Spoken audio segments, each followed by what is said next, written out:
All right. So, normally we should have started a bit chilled and voting, but things happen during the night. So we have some change to the agenda. You have received an email.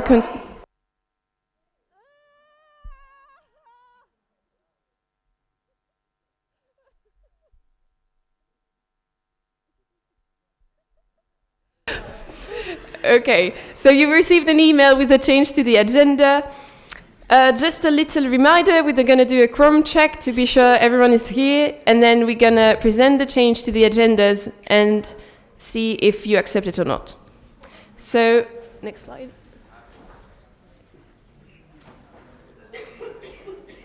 Just a little reminder, how to vote, 1 vote per section, simple majority unless stated otherwise, and for secret voting, I'll give you all the information when we'll have to do this.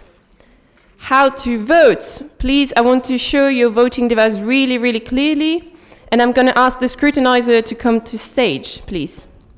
So Agathe and Diego, please.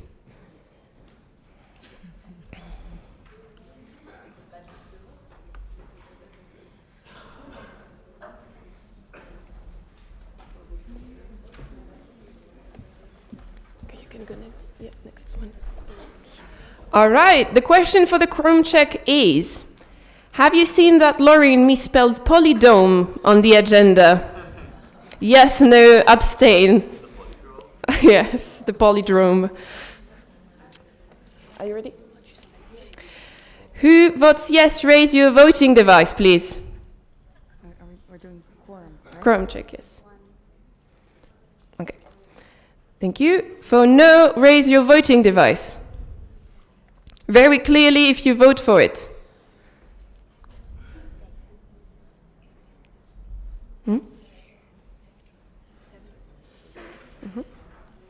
Thank you. If you vote abstain, please raise your voting device. Okay.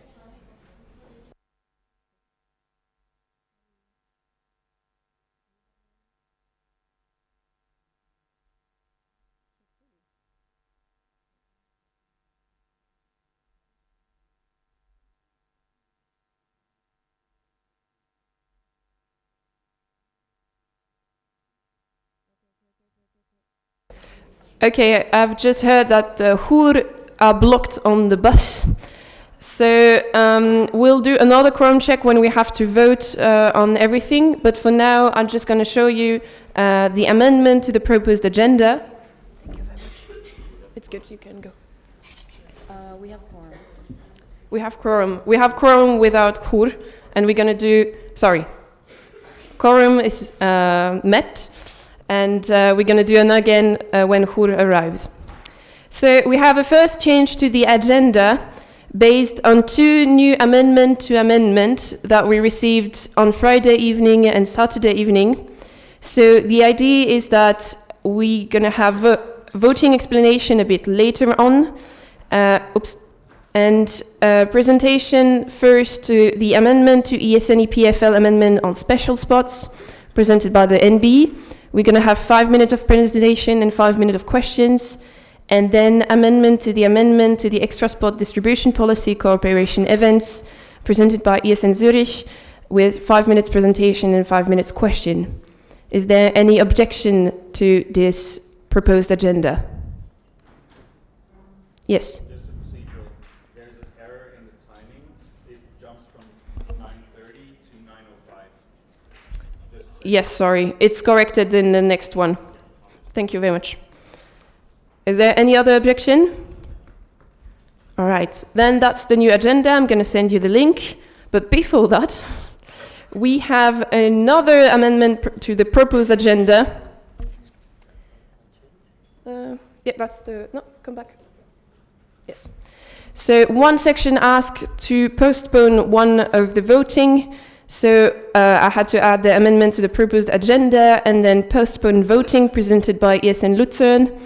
So they're going to have 2 minutes to present the postponed voting. You can make comments on it. And after that section, have 5 minutes to talk about it and decide if they want to postpone the vote or not. Is there any objection to this change of the agenda? No. Then that's the new agenda, and I'm going to send you the link on the group chat. So now I'm asking II Lausanne to come on stage to just explain why they want to postpone the vote.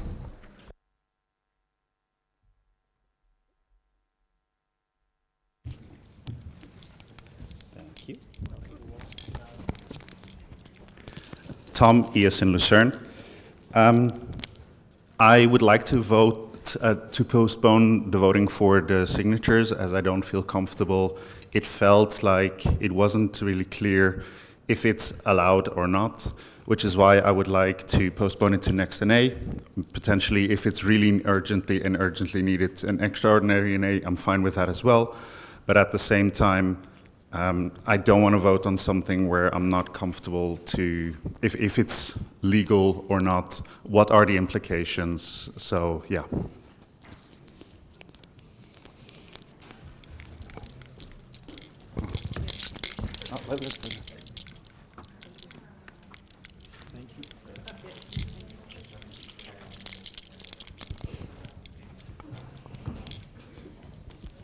Yes, no, yes, yes, yes, yes. Yes, thank you very much, Tom, for that. In the meantime, we actually had time to get legal advice on everything, and we are basing ourselves on in English, I think it's Civil Code, Article 69, don't laugh, please, that states that the committee is entitled and obliged according to the powers that it is granted under the articles of the association to manage and represent the association. And the associations that must be entered in the commercial register must be able to be represented by a person who is domiciliated in Switzerland. This person must have access to the list of members. Based on this, we got a bit more advice with Dina, and she will be able to correct me as she's an attorney. And the interpretation that we discussed with that is, we are not in the commercial register, so we do not have to abide by the second point. And the first point that says the committee is entitled, the committee is the board in our association. That means that nothing that was proposed is against the law. Everything fits within the legal standards of of the Swiss law. Okay. Yeah. What I would recommend is that you send on the group chat either the link or the text so people can read it again. And now we're going to have 5 minutes for each section to discuss if they accept the postpone of the voting or not.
But check, tell me if it's logical and clear. But I explain everything possible about voting.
Everyone, please go back to your seats. The 5 minutes are done.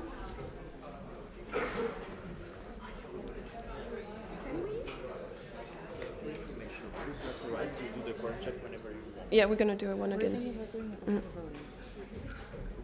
Are they in the room? Yeah. Okay, good. Good. All right. Since who has arrived, we're gonna do a new quorum check so they can vote. Who, can you just raise your hand to show me that you're here in the room?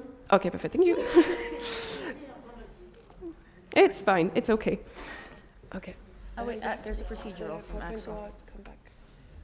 Hey, Lorraine, there's a procedural from Axel. Yes, Axel. Okay. Does the section agree to do a new quorum check? Is there any objection to it? No? Then we do a new quorum check. Quorum check, 2nd of Sunday. Is Walid a good songwriter? Yes, no, abstain. For yes, raise your voting device.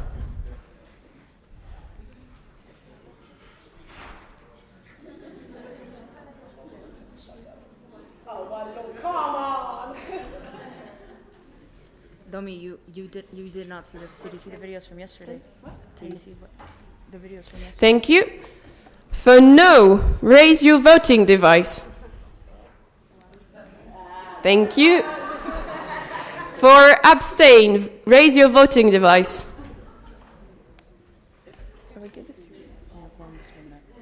The quorum is met. Thank you very much.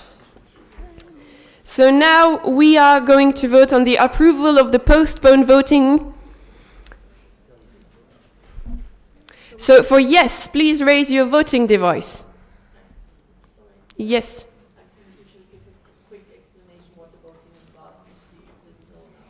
Okay.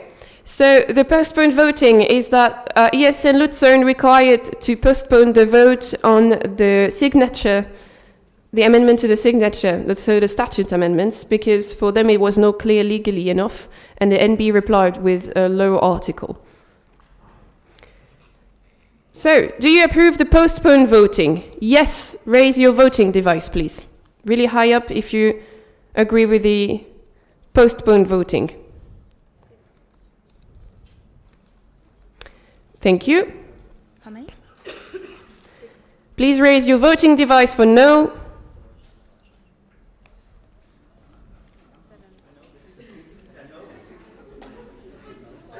Okay, thank you. Please, people. How many? And for abstain, raise your voting device. No, we have the new quorum check. Okay. All right, since it's a simple... We don't have the majority. We're missing one person. No, we're 13, it's good. Yeah. So since it's a simple majority, the postponed voting is not approved. So we're going to vote on it today. All right.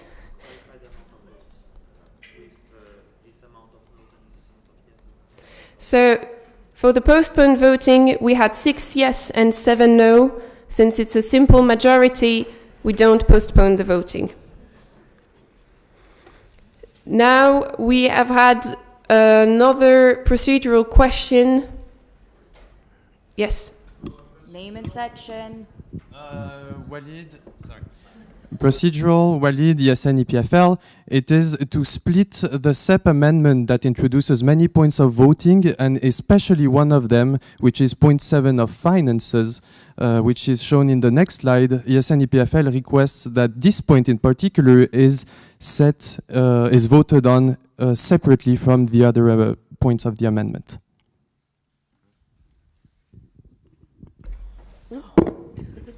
So I suggest that we give the sections 2 minutes to think about it, and then we're going to vote on it.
All right, everyone, please.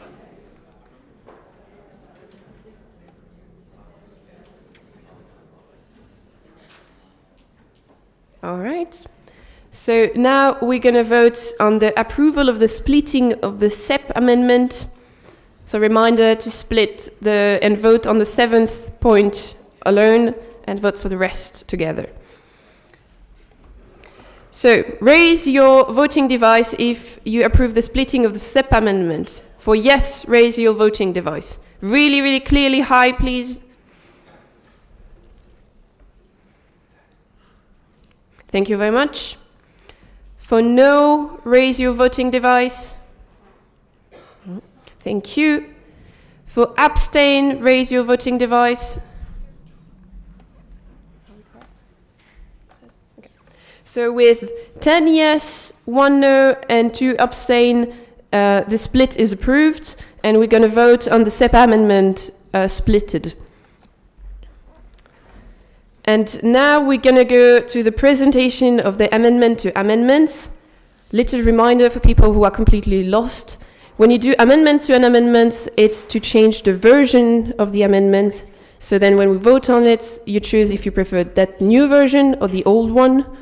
And I'm going to explain everything afterwards. But for now, we have the amendment to the ESN EPFL amendment on special spots from the NB. I don't know who's presenting. Please come on stage. Thank you.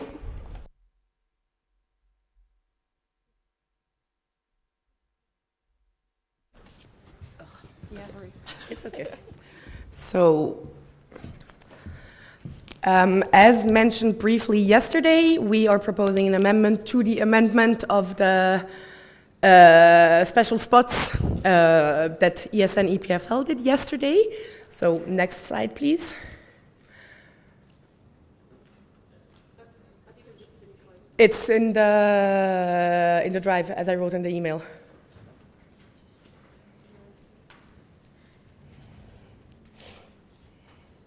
Sorry.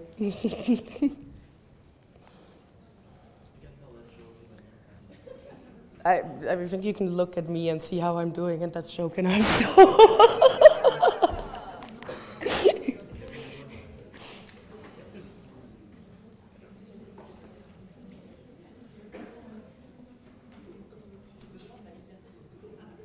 Yes, okay, there we go. Now you can go again.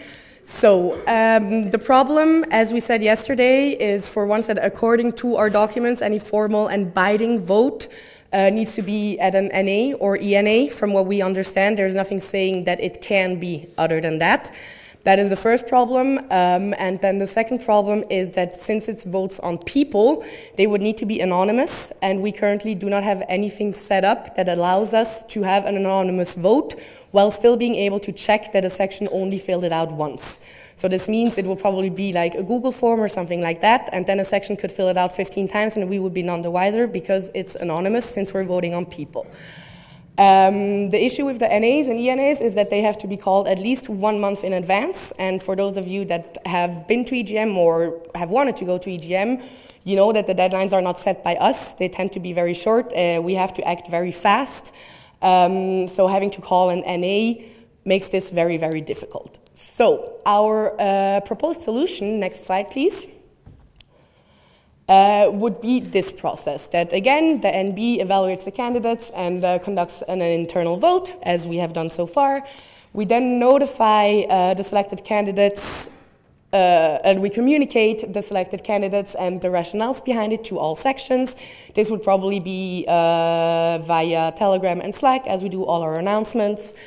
Additionally to that, there will be an email sent out to the section representatives with an opinion poll form, where you would have the possibility to state whether it's a yes, no, abstain, whatever for this, and as well as raise your concerns. So there will also be a field for comments or whatever, which however is only an opinion poll, so this is not legally binding. Yeah, and then the final decision is done by the NB again, based on the opinion poll that has to be taken into account, which would be the idea. And of course, if like 13 sections say no to a candidate and the NB still decides to give a special spot to that candidate, there would need to be an explanation. But also, this is not something that I think would happen. Like, the idea of opinion polls is to actually listen to the sections to get the input. It's just that by doing it as an opinion poll, formally stating that it's an opinion poll, we don't have to do an NA, and we also don't run the risk of it being a problem that one section fills it out like 15 times, because since it's not binding, is not that problematic. Then I think next slide. What this would mean in practice exactly is, like I said, the notification would happen through the regular channels, so everyone in the network can see it, can form their own opinion. The opinion poll, however, would then only be sent to the section representatives, with at least 14 days to state their opinion, to read through everything, and to give their feedback. As a side note, this is how it works on the international level for the community managers, for the regional platforms as well, and the regional support team as well. So they do it in the same way, where they send to all the national organizations, they send the opinion poll, and then everyone can give their input, and based on that, they make the decision. And if the decision diverts from what the NOs say, then of course an explanation will be given. And then lastly, the way this would be written, next slide, please. This is the actual text. So what we propose is having in the documents that we or the NB owes the sections an explanation, a very in detail rationale. There's a timeline of the 14 days, so everyone has enough time. And it's again, the opinion poll gets reviewed, and the final opinions and the final decisions get again communicated with all the information, all the details for it. And yeah, I think that's pretty much it. Yeah. Yes. So now we have questions, I think. Yes, we have 5 minutes of question. The Slido is the same as yesterday. You have the code on the blackboard. If you can't see it, it is 160730.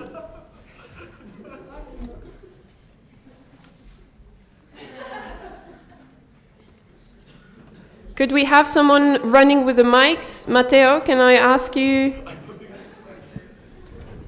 Thank you. Sure thing. Yeah, but I need that for the minutes. Otherwise, I'm not going to listen. Axel, yes, EPFL is international. Please silence. Axel, yes, EPFL, yes, international. I do not really agree with the interpretation you do about the voting that cannot be done outside. It's done for the GA consultation, typically. So if you want to keep this interpretation, I would expect for the next GA consultation that you will request an EGA, that you will write a report and share the result of the vote, meaning that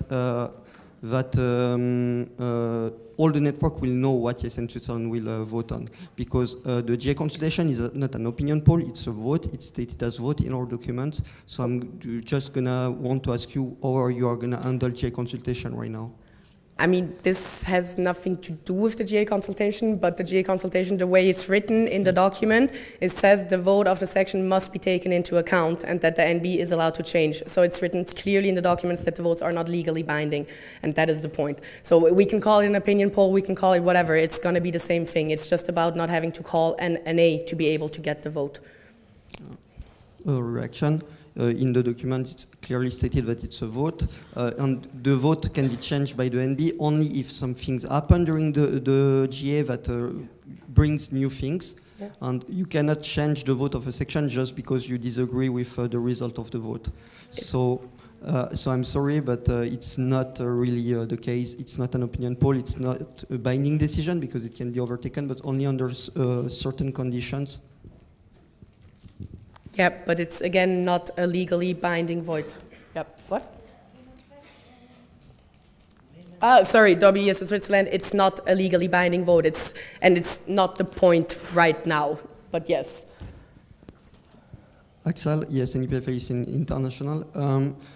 before we included this new way to give spots, the way it was done, the section were voting on the priority list. We received a motivation letter from everyone, and it was binding. They voted through an online form with a bit of time by checking all the motivation later. So I just want, how do you interpret the way it was done before? Was it not legal? I mean, I'm not saying it wasn't legal. Like, I don't know what was done before. I cannot talk on what was done before. I'm just saying that the way we currently interpret the documents as the NB is that the vote online, and again, we go back to it needing to be anonymous because it's on people, and we currently do not have the structure to do this.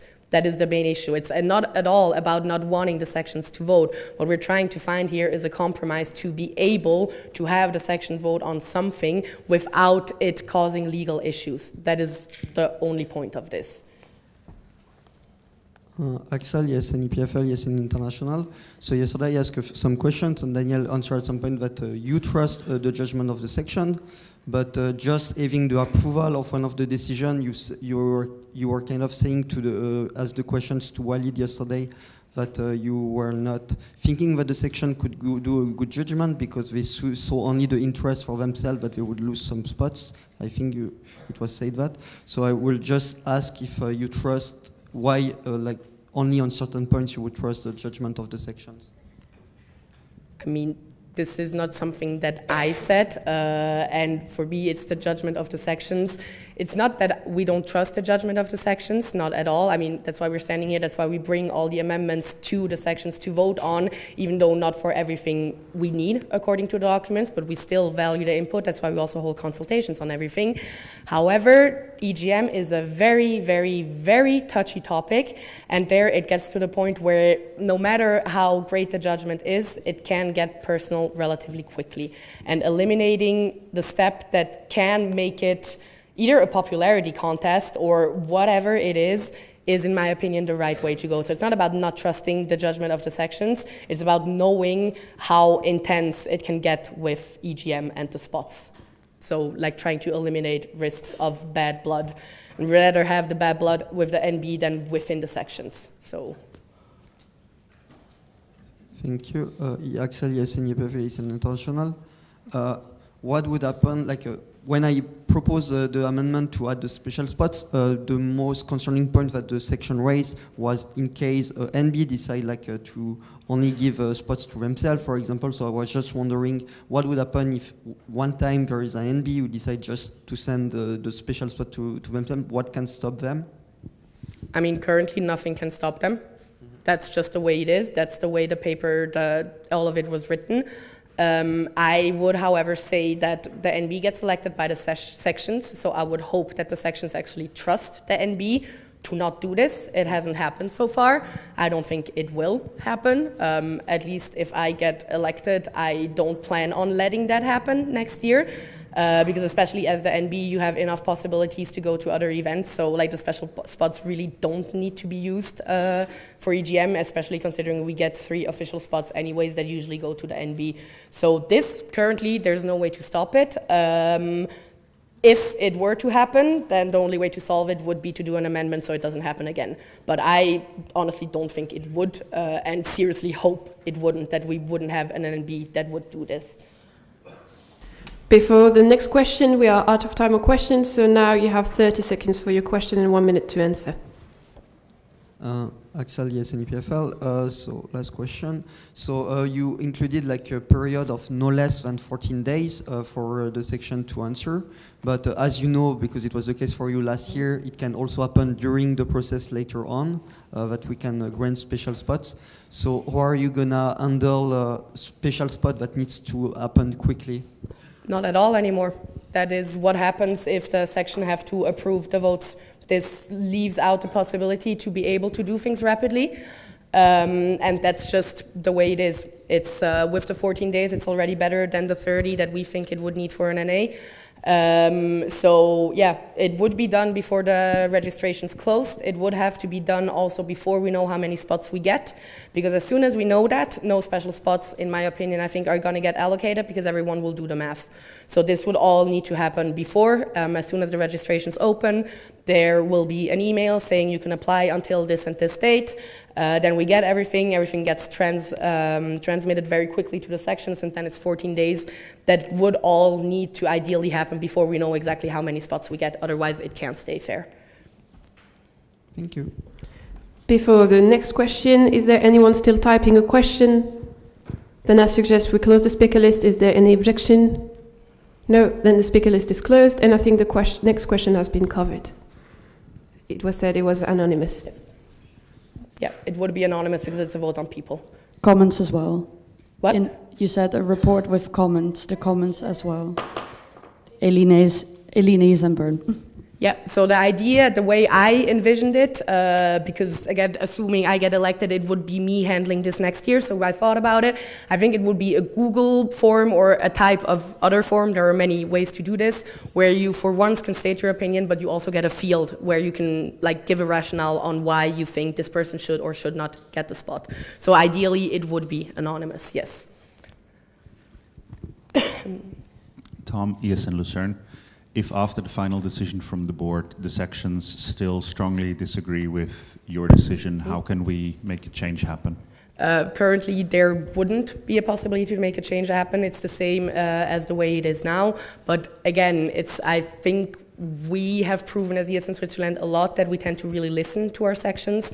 So I think the disagreement might be if you have 6 saying yes, 6 saying no, 1 saying abstain, then it's going to be a decision of the board that makes it difficult. But if 10 sections say no, then I also think as a board it's just not the right decision to overturn this, because we, again, work for you and not the other way around. So, yes, not me saying.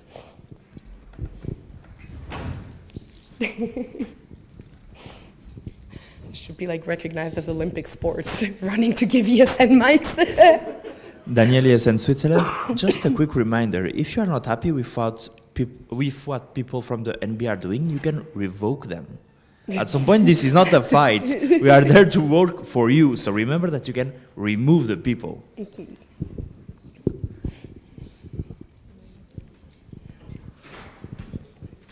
Augustine, yes, in Genève. Yeah, that's what I was thinking, is that if there's such a big disagreement at this point, you just call an ENA and the sections remove the board or whatever. So, yeah.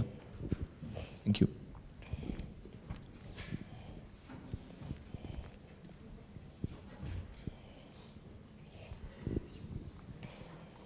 Flavien, yes, and Basel, yes, in Switzerland. If the consultative vote is done by email, how do you ensure that also there is no section voting multiple times? Because to me that's the same issue as the for sure. formal voting, because it's online. Yeah.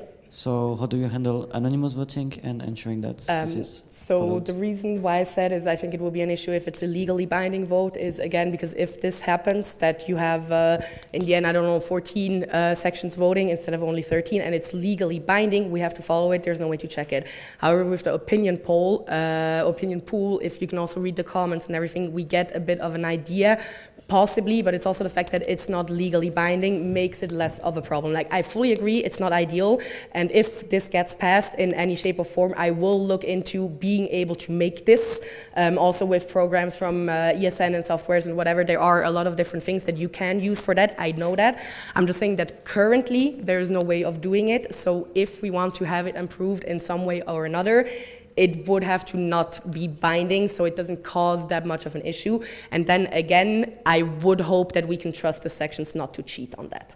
That is the next thing. It's just that if it's legally binding and they do cheat, then we're, well, effed. I will not say the full word. Okay. Flavien, yes, and Basel, yes, in Switzerland. Wouldn't we have the issue that maybe only a really few amount of sections vote, making the consultation unrepresentative? And because we don't really have a quorum, how do you handle this? So what's the threshold where you actually set the limit to follow the consultation?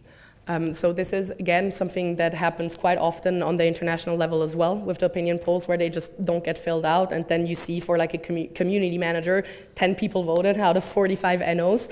However, I would hope that the people that do fill it out, or the sections do fill it out, give a rationale behind it, meaning that if 2 sections say no and have a text like a huge text saying why they say no, this for me is already relatively representative. If the others don't vote, that for me also means that they don't care enough to state their opinion, and by therefore kind of forfeit the right of being able to give an opinion. So not ideal, of course, but that is, yeah, again, also for it to be legally binding, we would have to have a third of the sections. If we don't reach the quorum, we cannot continue. So, yes, please. Irene CT. I can also give you a bit of a concrete example of how this is applied on the international level, so you have a bit more of an idea. So, as you know, we do WEP every year, right? And every year there's a section that applies, but the international board not only is not the only one that looks through the applications. The national boards do as well. So the national boards receive an opinion poll, and they also address it in the monthly calls that we have with all the national boards together. So this is, for example, a practical look of how it could possibly look like, because from there the international board can fully consider what the NB's already said and then fully make a final decision from there. But I think Domi made a really good point on the whole matter of like back and forth trust and things. But yeah, hopefully that gives you a better idea as well of what it can look like. Then that's it. Yes. All right, thank you very everyone. much, Domi.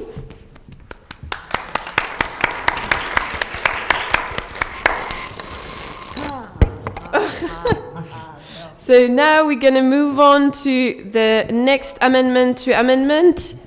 I'm going to ask Yes and Zurich to send me the slides if they have, and come on stage, please. Thank you very much. Does it work?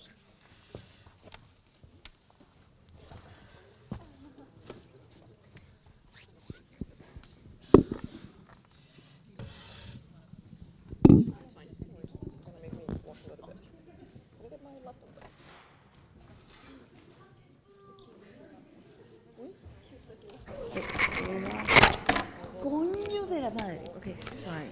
No, I hate when it squeaks. All right. Welcome, everyone. Could I ask you to maybe... Yeah, for sure. Welcome, everyone. Yes, as mentioned before, ESN Zurich is proposing an amendment to the extra spot distribution policy for cooperation events. So, just to jog everyone's memory, Waldo was up here on stage proposing an amendment where, for an NA, if multiple sections cooperate, all sections involved get the full points, so 6 points for every section. And yeah, I think we can go to the next slide. And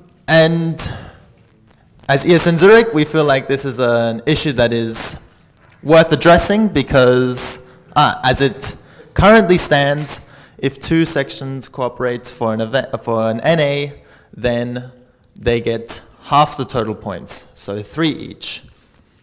This is not totally fair because cooperation is good. If multiple sections cooperate, they bring their own things to the table, and it can lead to a better event that is maybe worth more than 6 points. And yeah, as it currently stands, there are sections that want to cooperate with each other, but this cooperation gets rejected. For example, for the National Erasmus Games, Zurich was approached by ESN Geneva to cooperate, but we said no, because we wanted the points.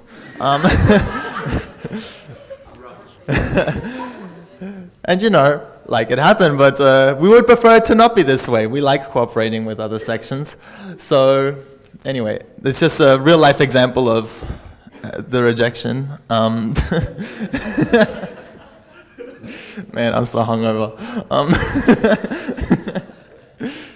So, and our proposed amendment to the amendment. Sorry, yeah, I mentioned all this. Yeah, it's also the amend. Sorry, oh, this is so messy. The amendment that Waldo proposed, we believe that it awards too many points. You know, we don't think it's fair that the pool gets doubled.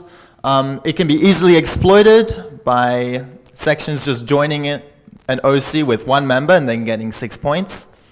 It only incentivizes even cooperation. So if only one member were to join the OC for this NA, for example, from another section, Lausanne probably wouldn't accept it because it's just like giving another section 6 points without them doing much. And another thing I didn't put in the presentation is that this is the original amendment only addressed the NA and not neg, which we feel like is also relevant in this discussion. Next slide, please. So we created a new system. Now, it gets a little bit complicated, so I'll really ask for your attention here. But our amendment to the amendment would apply our system for neg, and then we have a new system to distribute the points for a cooperation event. If multiple sections are in an OC, for every extra section, 3 points gets added to the total pool of points. And then the points are divided proportionate to how many people are in the OC per section. And we set a cap at 6 points for an NA and 5 for neg. Sorry to cut you, you have 1 minute left. I have 1 minute. Okay, cap at 6 points and cap at 5 points for neg. And we feel like this is a fair compromise that is difficult to be exploited. If you guys want an example of how these points could be calculated, you can ask so in the question round. And yeah, the next couple of slides just show the fine print, I believe. That's description and motivation, and then there's the section around the NA in the next slide. Yep, this is how we wrote it for the NA, and then for neg.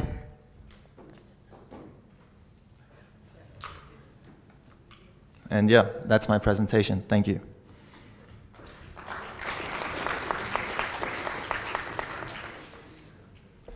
So now we have question round and Slido. Procedural, yes? Yes, exactly. This is something I was hoping would come up in the question round. It is correct that here we have a typo. I put a typo. It's supposed to say neg, where it says, well, it's supposed to say neg, but here it says NA, just right above my finger. Yep. This was brought to my attention this morning by the National Board, and it was clarified that if this amendment to the amendment is agreed on, they will replace this NA with neg, and they can do this. Should I confirm with you guys? But yeah.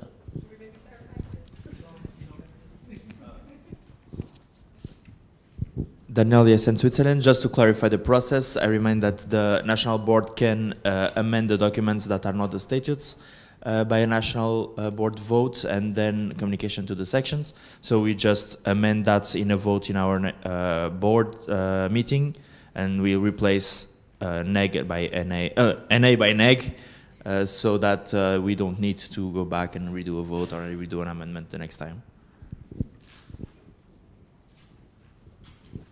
All right, we start with the question on Slido.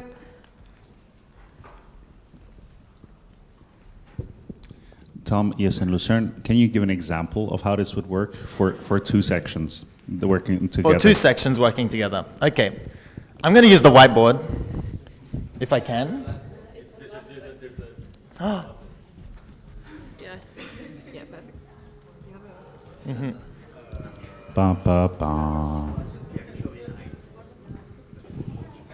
Okay. Maybe I ask for the presentation to be... okay. Okay, fine.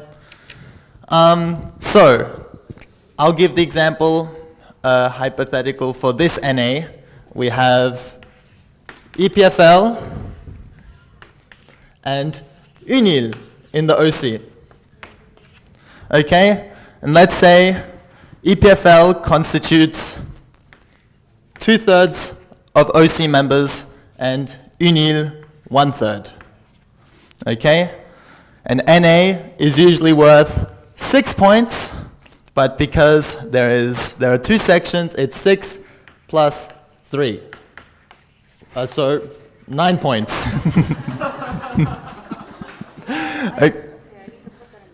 Okay, I'm sorry. Wait, you do it when I'm done? Okay. And this way, EPFL would get 2/3 of 9 points, so 6 points. UNIL would get 1/3 of 9 points, so 3 points. If they have an even number of people, if it's 50-50 in the OC, both sections would get 4.5 points. Yeah. If there would be a scenario where UNIL only has like 1/10 of people in the OC, this would end up in a calculation with EPFL having more than 6 points. But because we set this cap, they would get bumped down to 6 points, and UNIL would remain with their less than 1 point. I don't know if I went too fast. I'm seeing some confused faces. I believe there's a reaction. Can I ask a follow-up question? Yeah. So could this potentially result in a result that would lead to 1.526 points, or how would you deal with those kind of calculations? Yeah, it is possible that there's a kind of point number with infinite decimals, but this is already the case for other events. It happens in train rally, happens if we happen for web. So this is not a problem for the point system.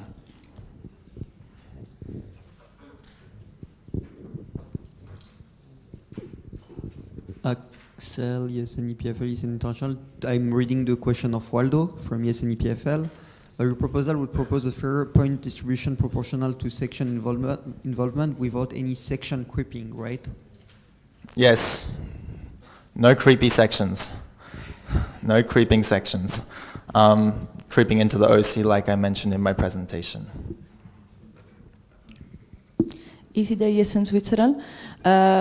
What this could imply for sections that are a little bit far, comparing from the others, and itself the selection of the section of the C in case there are multiple sections that wants to participate, how to, let's say, make it fair, like what are the criteria to select which section? Yeah, it's true that my amendment does not account for sections that are very far from other sections. For example, I do not claim this amendment to be perfect or consider every variable. You could also argue that head of OC should be weighted more than other positions in the OC, but yeah, I do not claim for this to be a perfect amendment that covers everything, but I claim it to be better than the other options. Thank you. Just maybe to comment, clarify, not Domi, yes, in Switzerland, sorry. Just having this amendment wouldn't mean that if, for example, Lugano were to do something alone, they would still get the full points.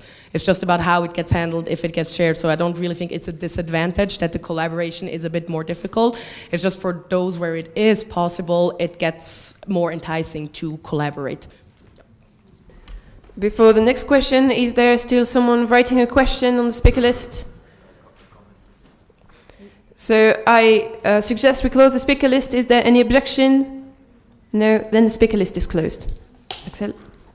Axel, yes, in EPFL is in International. So I checked with you a bit how to write the amendment yesterday, and the text seems a bit complicated, but maybe you can explain why it needs to be complicated to avoid like all the different loopholes and things. So you're referring to the text itself? Yeah. I'll put this back down. Is it possible to ask to go back to the presentation of the amendment?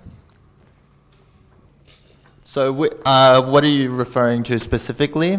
Is there a specific section? Typically, why there is like so many details, why like we need 2 points, and why like we need to have like yeah, basically why it needs to be formulated that way to avoid the loopholes that we talked together yesterday. Well, you know, it's just describing how the points are distributed. It's not super simple. It needs to be done in a couple sentences. And then there's this point B, which describes the cap. And if I read through it, if a section is calculated to receive more than 6 points in an NA, then they are awarded 6 points. And then, that's the description of the cap. And then we have to say that it does not affect the amount of points awarded to the sections receiving less than 6 points. So one could say that if one section is projected to receive more than 6 points, but then gets less, since the pool should be the same, then these points should be distributed to the other sections. So we had to say that this doesn't happen, and the pool effectively gets smaller as a consequence. Yes, Axel. Yeah, maybe I will just react to add a few things. Axel, ESN IPFL International. So just to add a bit, to explain why we wrote it that way, it's to ensure section don't take over member just to get more points, because typically if a big OC just take one member, they could get close to 9 points or even 12 points if there is more sections, almost only to themselves. So we want to avoid that. So that's why we wanted to have a cap. And the second sentence needed to be written that way, so we can avoid to have some points where we are okay, it's proportionate, but how does it need to be proportionate, and so on. So that's why it's written like this, and it's actually a bit complicated, but to make it easier in the interpretation later on. Yes, that is true. We implemented the cap to prevent one kind of way of exploitation where sections could generate lots of points for themselves, 9, 12, whatever. Daniel, yes, in Switzerland, we have been reminded to do a reminder, let's say it like that. The original amendment only concerns the NA part, so keep in mind that this has two parts, the NA part and the NEG part. So it's not directly on exclusively the original thing. It's true that it's kind of the same process, but keep this in mind when you do your choice, when you are thinking about voting.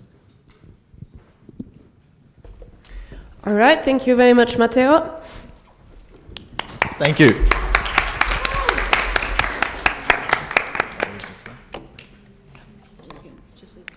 All right, now I need everyone's attentions because we are going to do the votes.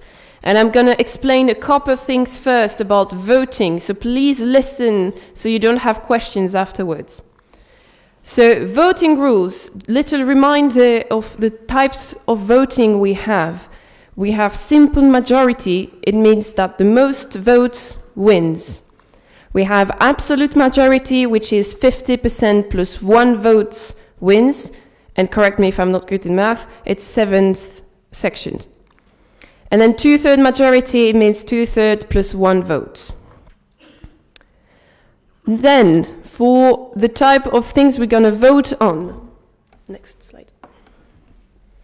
We have amendment in general, it's a simple majority. For amendments to statutes and standing orders, it's a simple majority as well. For OC of the NA, it's a simple majority. For the main chair of the NA, it's a simple majority, which means the most votes wins. Then for election of the NB, it's an absolute majority, so 50% plus 1 vote. Here, 7 votes for this NA. Little reminder as well, the main chair for NA and election of the NB are secret votes, and I have all the documents here. And then, since we have amendments to amendments, first, we vote on the change of the amendment, so we decide which version we prefer. And in the email I sent you, I made a little mistake for 13A and 13B. It's the other way around. So we vote first on the amendment to amendments. So they have been presented this morning. And then we vote on the amendment that have been presented yesterday. Little reminder as well, if you vote yes to an amendment, and then you vote no to the amendment, nothing changed at all. We refuse everything. So for the votes we're going to have today, it's a lot of votes, so I'm going to ask you to be focused so we don't have to do many times the voting because we don't have the quorum, okay? So we're going to have 2A, SEP amendment splitted. So it's all the points without the 7th. Then we have 2B, SEP amendment 7th point. Third, budget amendment 2026. For 3 years amendment, then AP to 25-26 amendment, HR strategy amendment, SEP amendment VPG, VPD, statutes amendment. Then we're going to have the amendment to the standing orders, voting tie. Next slide. Then amendment to the standing orders. Oh, yes. Name and section, please. Go back. Typo, it's Laura ESN International. There's a typo. It's 3 years strategy. Like, yes. There is an R somehow in there, just to be clear which document we are voting on. Okay, can you reach out the document? Yeah. Oh, okay, thank you very much. So, next slide, please.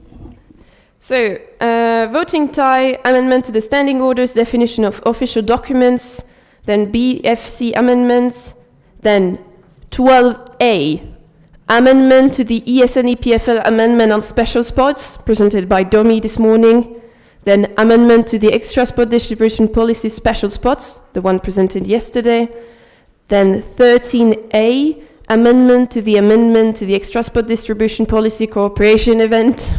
Yes. Please, I need a mic.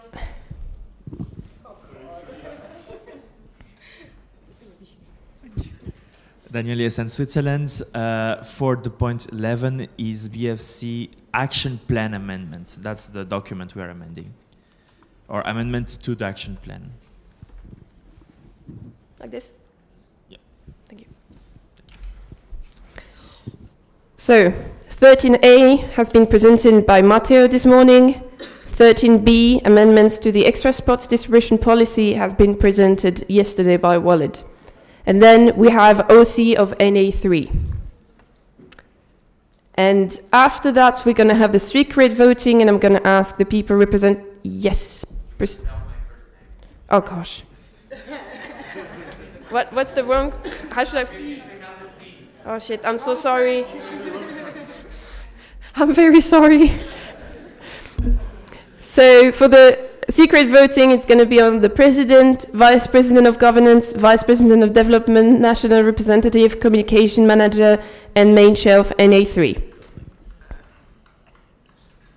So little reminder on how to vote, and also for all the procedural question about the titles, I won't have the time to change them in the PowerPoint, so it's going to be shown wrong, but I'm going to correct it. Oh, thank you. So how to vote, I need to see really, really, really clearly your voting devices, and I'm going to ask the scrutinizer to come on stage, please.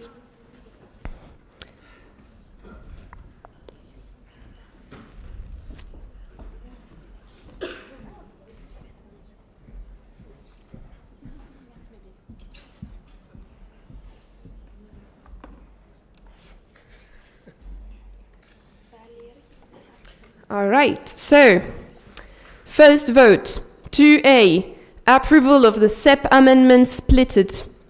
Do you approve the SEP amendment splitted? It means all the points without the 7th.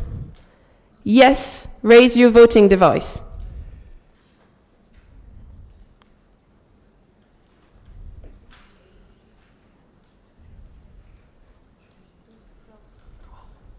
Thank you. For no, raise your voting device. Okay. For abstain, raise your voting device. So with 12 yes, 0 no, and 1 abstain, the SEP amendment splitted is accepted. 2B, approval of the SEP amendment 7th point. Do you approve the SEP amendment 7th point? For yes, raise your voting device. Please raise it really clearly so we know you are voting and not just in the middle of it. FONV, please raise it really high. Thank you.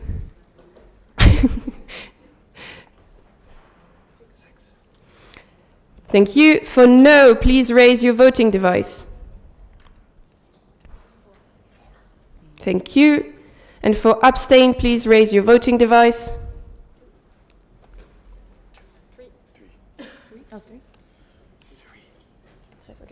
So with 6 yes, 4 no, and 3 abstain, the 2B is approved.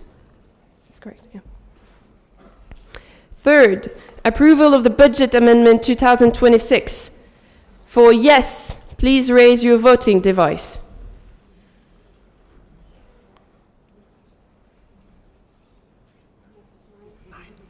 Thank you. For no, please raise your voting device. Thank you. For abstain, please raise your voting device. Do we have everyone? 9? Yeah. 13. Wait, 9, 3, 1? Yeah. Ah, yeah. So with 9 yes, 3 no, and 1 abstain, the budget amendment 2026 is accepted. Fourth, approval of the 3 years 3 years amendment. 3-year strategy. 3-year strategy. Thank you very much. Do you approve the 3 years amendment? For yes, raise your voting device. 3-year strategy amendment, do you approve it or not? Thank you. For no, please raise your voting device. Thank you. For abstain, please raise your voting device. Thank you. So with 13 yes, the 3-year strategy amendment is approved. Fifth, approval of the AP 2005-2006 amendment. Do you approve it? If yes, raise your voting device. Really clearly, please.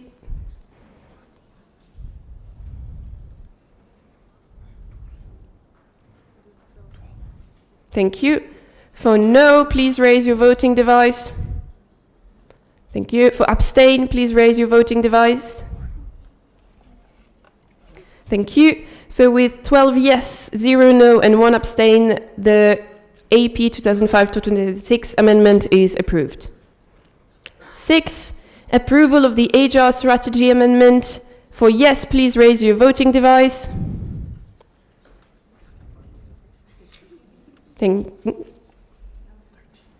Thank you. For no, please raise your voting device. For abstain, please raise your voting device. So with 13 yes, 0 no, 0 abstain, the HR strategy amendment is approved. Seventh, yeah, we are in the middle. Approval of the SEP amendment VPG VPD. For yes, please raise your voting device.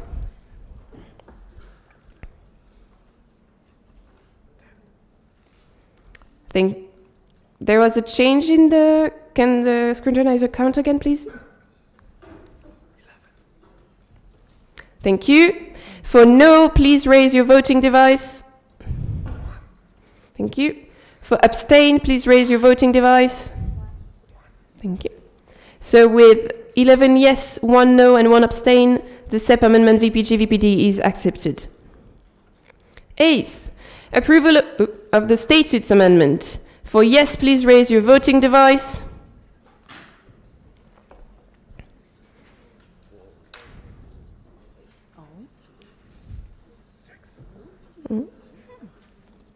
Thank you. For no, please raise your voting device. Lutzern, thank you. Thank you. For abstain, please raise your voting device. Thank you. So with 6 yes, 3 no, and 4 no, and 3 abstain, the statute amendments is approved. Ninth, approval of the amendment to the standing orders voting tie. For yes, please raise your voting device. Really clearly.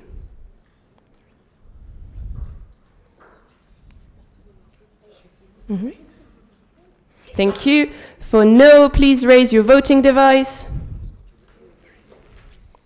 Thank you. For abstain, please raise your voting device. Thank you. So with It's like a whisper in my ear. 8 yes, 3 no, and 2 abstain, the amendment to the standing orders voting tie is approved. 10th, approval to the amendment to the standing orders definition of official documents.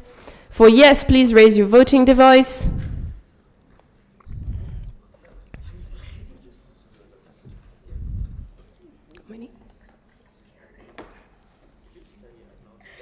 Thank you. For no, please raise your voting device. Thank you. For abstain, please raise your voting device. So, thank you. With 10 yes, 0 no, and 3 abstain, the amendment to the standing orders is approved. And I'm going to ask the NB to please speak a bit lower because we can't hear anything else from here. Thank you. 11th, approval to the BFS Action Plan Amendment. For yes, please raise your voting device.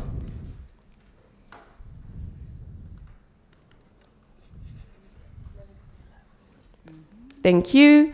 For no, please raise your voting device. For abstain, please raise your voting device. So, thank you. With 11 yes, 0 no, and 2 abstain, the BFC Action Plan Amendment is approved. Now, please be concentrated. 12A, amendment to the ESN EPFL amendment on the special spots presented by Domi this morning. For yes, please raise your voting device.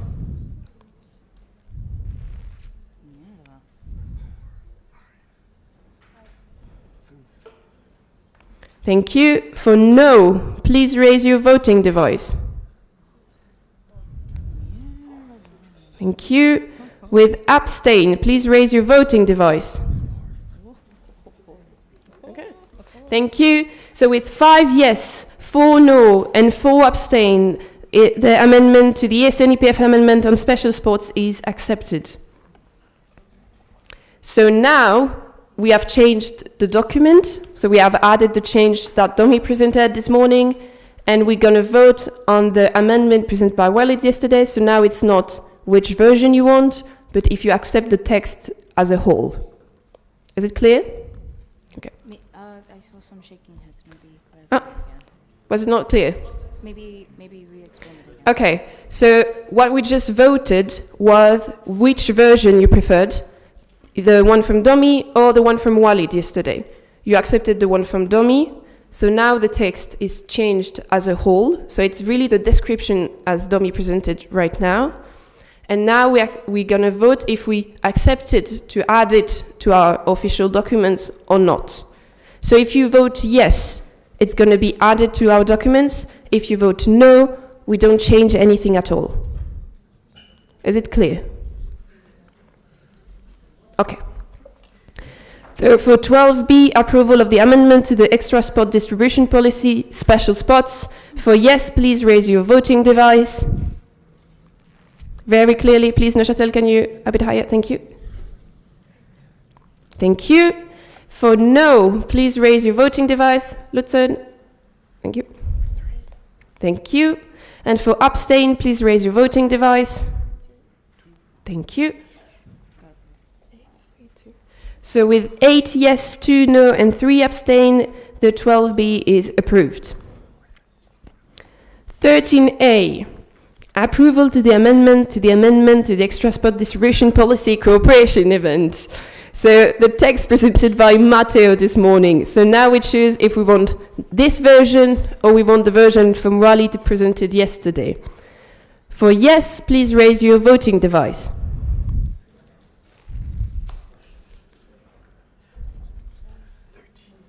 Thank you. For no, please raise your voting device. For abstain, please raise your voting device. No. Thank you. So with 13 yes, it is approved. Sure. So now the version is the one presented by Matteo this morning, and now we vote if we want to accept the text as a whole or not at all. Is it clear? Good. So do you approve the amendment to the extra spots distribution policy cooperation events? For yes, please raise your voting device.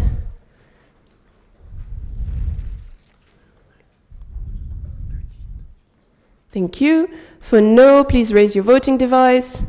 For abstain, please raise your voting device. Oh? Sorry? 12 and not 1. Okay. Are you sure? Okay.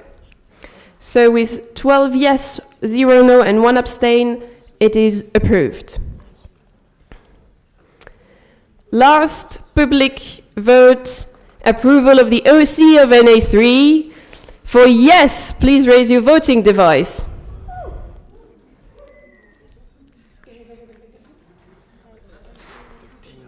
Thank you. For no, please raise your voting device. For abstain, please raise your voting device. Thank you. So with 13 yes, the next NA is going to be in Fribourg.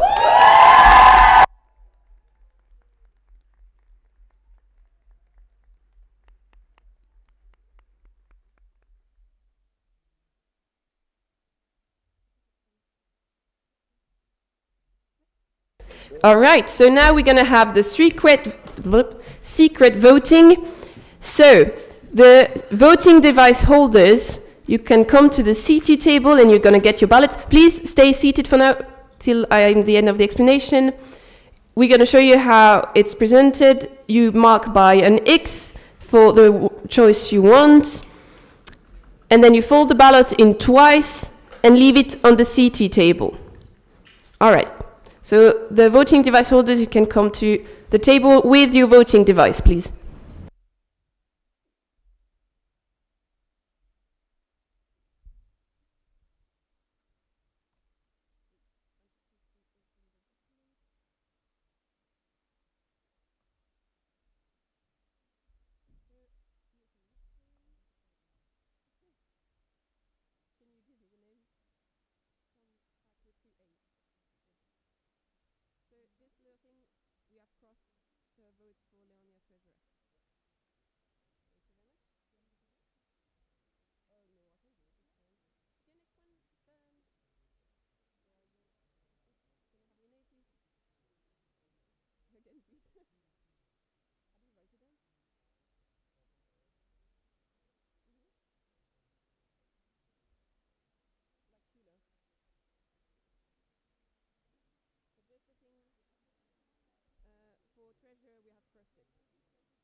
down, please. I was like, oh, wait. Okay.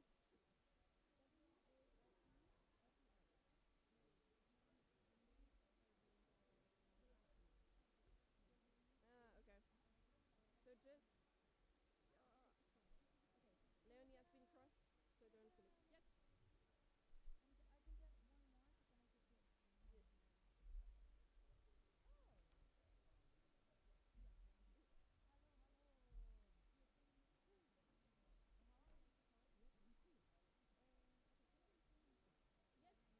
Yes. Some, you can give it to me. Perfect, thank you very much. I don't accept it. Neuchâtel is not recognized. Et tout est passé, tout ce qu'on voulait pas est passé du coup. Okay. Oh, yeah. Yeah, we have to do that with the precognizers. Thank you. Yeah. No. Thank you. It's mine.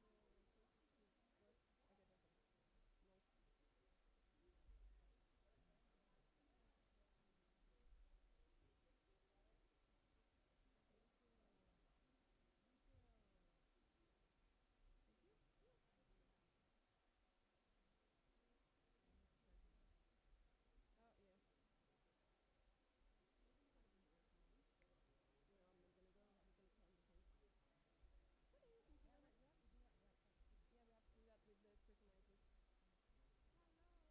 Zurich. Can you recharge the portal, please? Recharge the portal. Thank you. For everyone.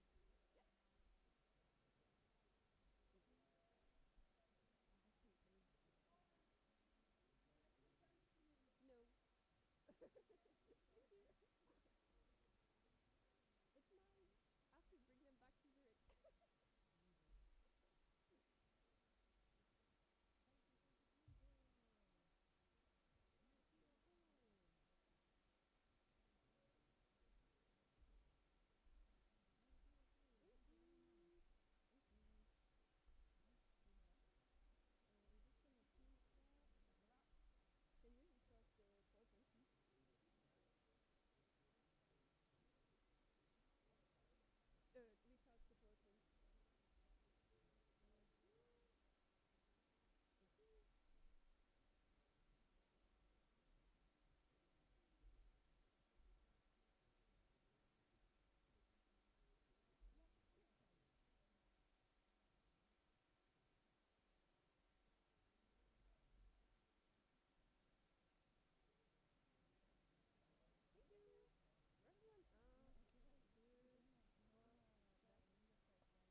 Hello everyone, please take your seats. If you have left the room, you were not supposed to, so come back to the room, please. And I'm going to ask Julia to come on stage just to make a little reminder about the workshops.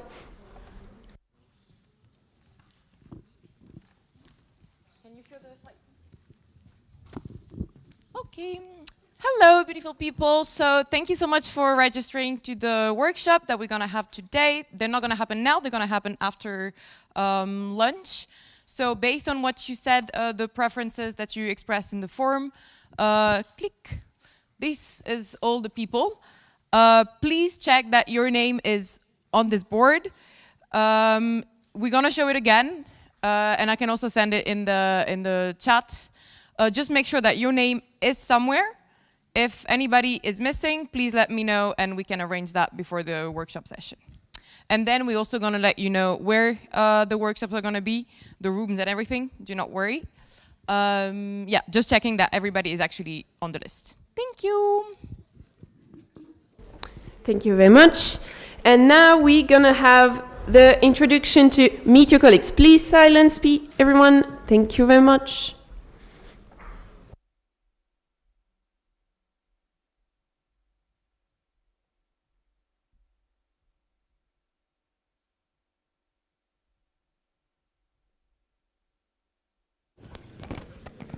Also, if you can hear me, if there's people still outside. No, I see no one. No one? Okay, still.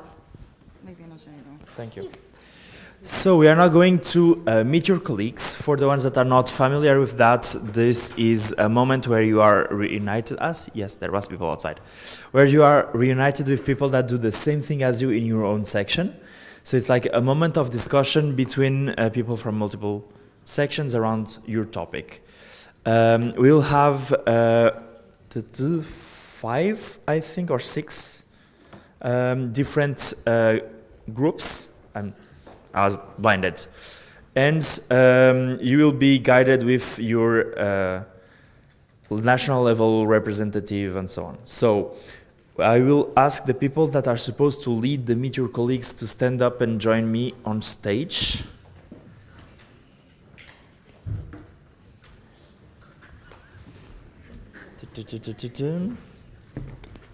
And so as they are arriving, I will also already start to talk. Are there any people in the business and finance community? Please raise your hands. Partnership managers, treasurers, and I think that's mostly it. You will be ESN card managers for the ones that doesn't exist besides the national board. So you will be going with Leonie. Then we have local representatives. Show your hands. You are going to be with Louise. Oh gosh, sorry, Louise.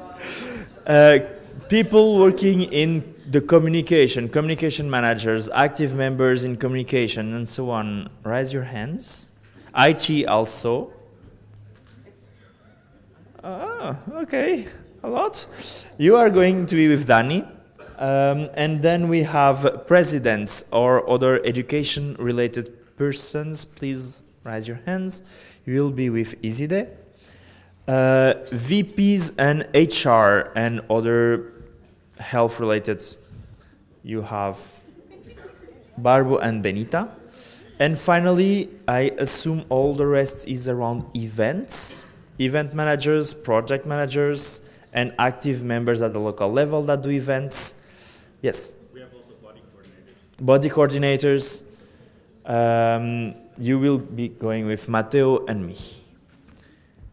Is there someone from the OC? Yes, Louise. Could you inform us on the different rooms we could use? Because I think we have the rooms on the agenda, right? No? Yes or no? You're saying no. Yes, for the rooms, I just need to check with Walid, so I'll tell you in 2 minutes. Perfect. But if you want to also do it outside or in parts of this room, and it's raining. Okay, so not outside, I think, but I think on this room we might fit some communities also. Yes. You stay here. So, okay. No, it's the room for the workshop. What is the room? No. Okay. Okay. So we have 3 rooms. It's in CE. There is the 1100 for European education policies. But I'll send everything on the group, so you have the rooms exactly and the location. Perfect. Okay? Thank you very much. International guests, choose your community. The ones that fit the best for you. And with that, we'll get the information. So start already forming the groups with your team leaders. Another thing before you go, come back at 11:30, please, in the room. And I need the scrutinizer here with the CT. So Agathe and Diego, please, you stay here. I do IT. Are there IT people here? I need IT Yes, people. I put you together and then... Come on, get moving, let's go. Please come back in. 10,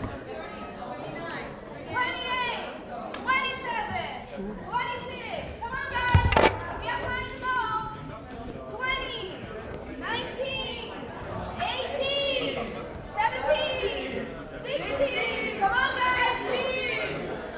3, 2, 1.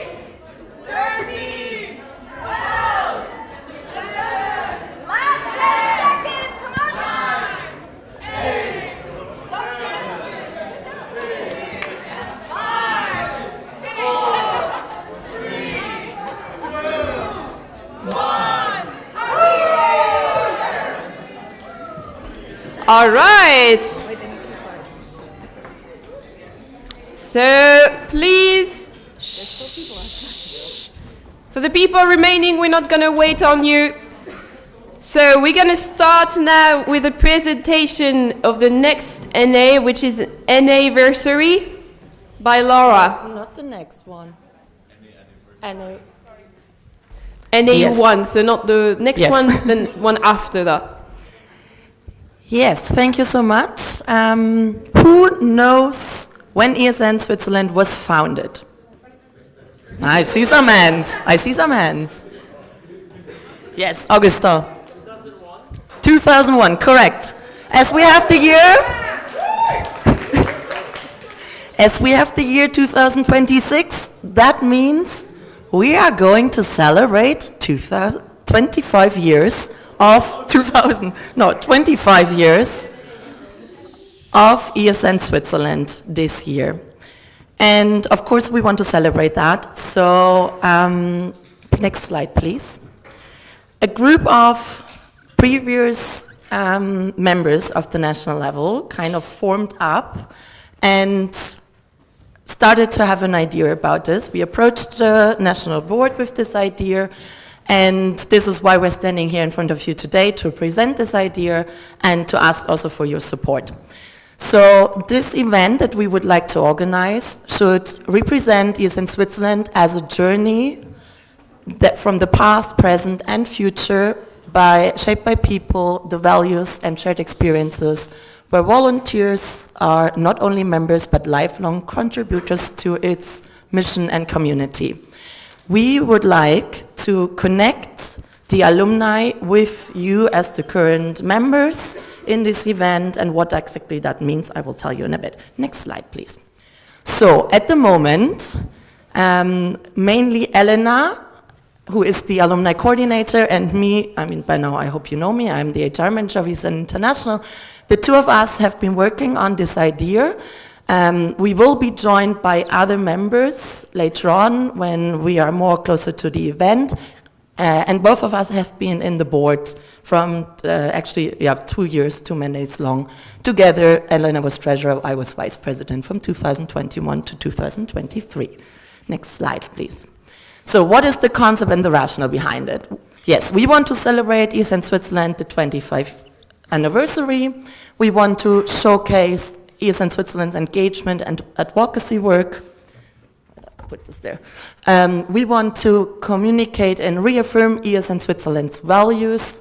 We want to raise awareness of and support the campaign of Switzerland going back to the Erasmus Plus program. We want to strengthen the alumni engagement and advocacy capacity. We want to foster the intergeneral exchange and inspire current volunteers to become future leaders.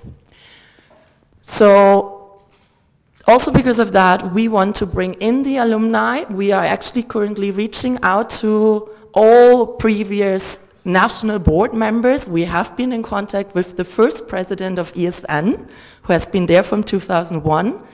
So we want to invite all the alumni to come, to be part of this event, but also, of course, you. Next slide, please. So what would be the idea of the content? We want to connect this with an NA. That's why also the theme would be anniversary. So we need an OC who organizes an NA, and this Saturday we would do the celebration of this event. The morning would still be like plenaries as we know it, and in the afternoon we would start with a conference. We would have an opening. We would invite the alumni to come to be part of this, to give a keynote, to give sessions, and to connect the event and their experiences with you and your current time that you're spending in ESN, so that you also learn what has been beneficial for them, what have they learned from ESN, and what maybe in the future can also be what you can take out of ESN for the future. So we have the opening, we do include them, we would have presentations, we would have workshops, I mentioned that, we would have a panel discussion. That's all for now ideas. Of course, we have to go more in detail on the planning here. Next slide, please.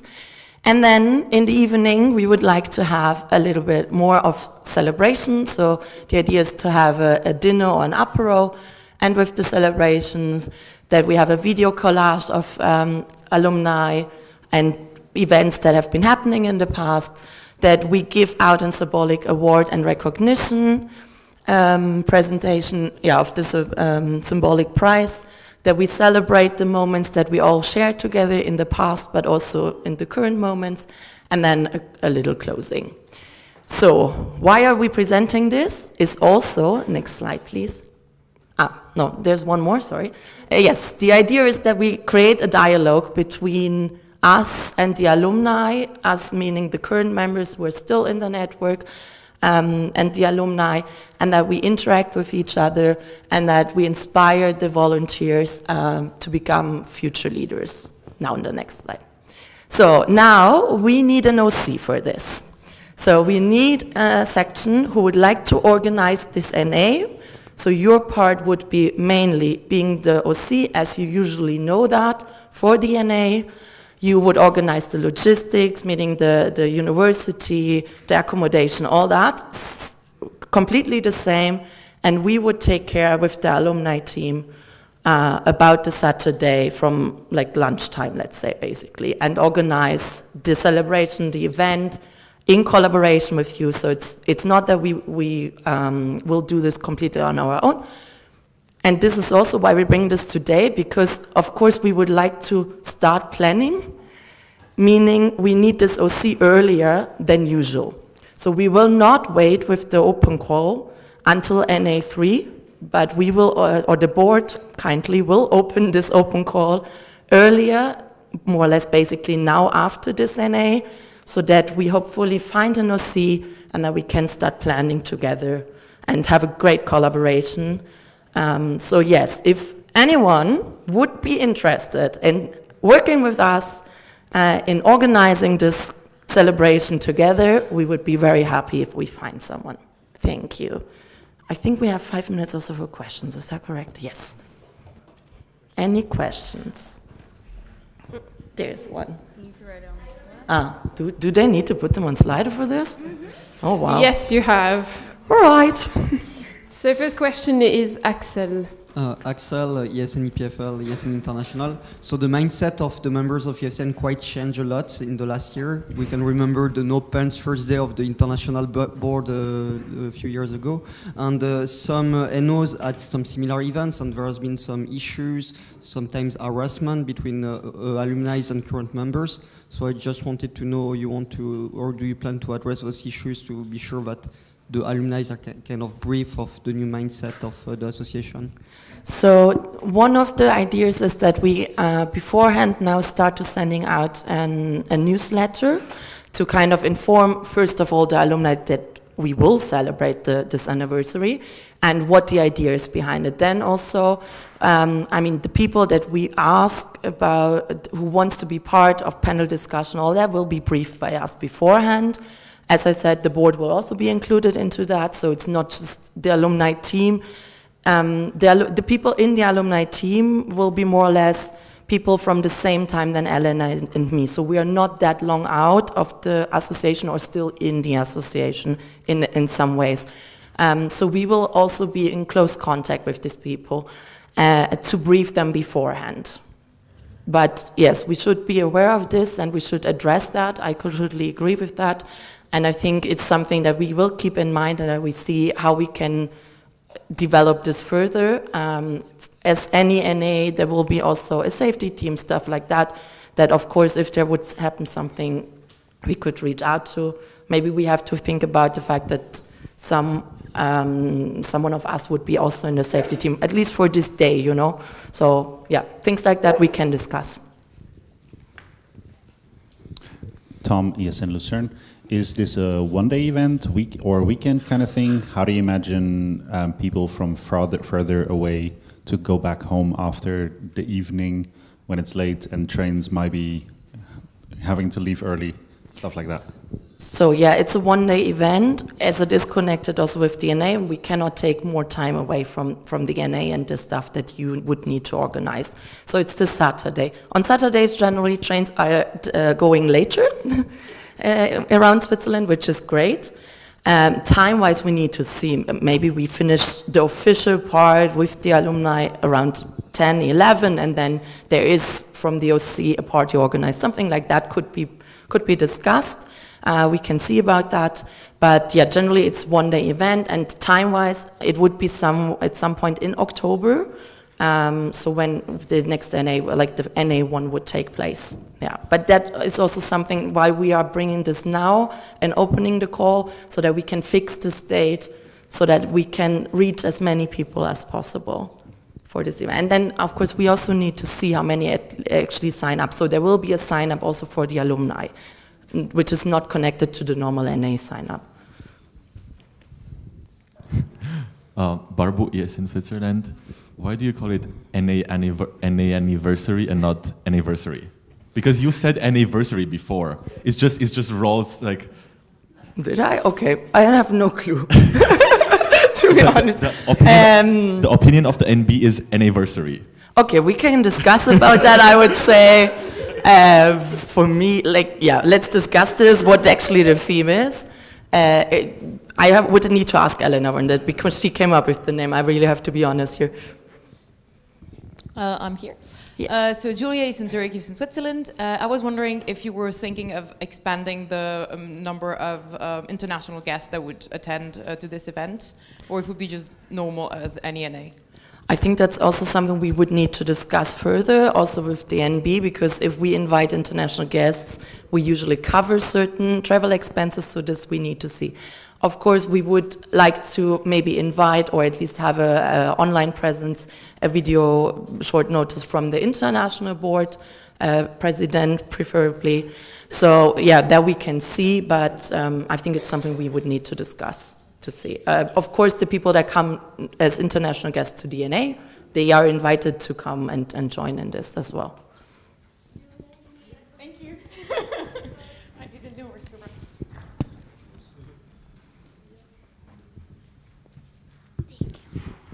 run. Silvia, yes, in Basel. One, when are you expecting more or less the OC to give or to present it? And two, since it's so sudden, then we don't really have much time, how much planning do you expect already for them? Like everything that normally you present, or could it be a little bit less? I think that's also something we need to discuss with the NB, to be honest. I mean, the thing for us and for us to plan further is that we need the location. The location and the date. That's the thing that we would need to set, because then we can start planning further to see that we announce this, that we invite the people, things like that. But like everything else, I think it's something we need to discuss with DNB and see how that goes, if what you need to present. Yes, that's basically what I can say, but I think, Barbara, you have a comment to that. Just before the comment, is there still someone writing a question on the speaker list? Then I suggest we close the speaker list. Is there any objection? Then the speaker list is closed, and we are out of the time for the questions. So now 30 seconds for question and comments, and 1 minute for answers. Barbu, yes, in Switzerland.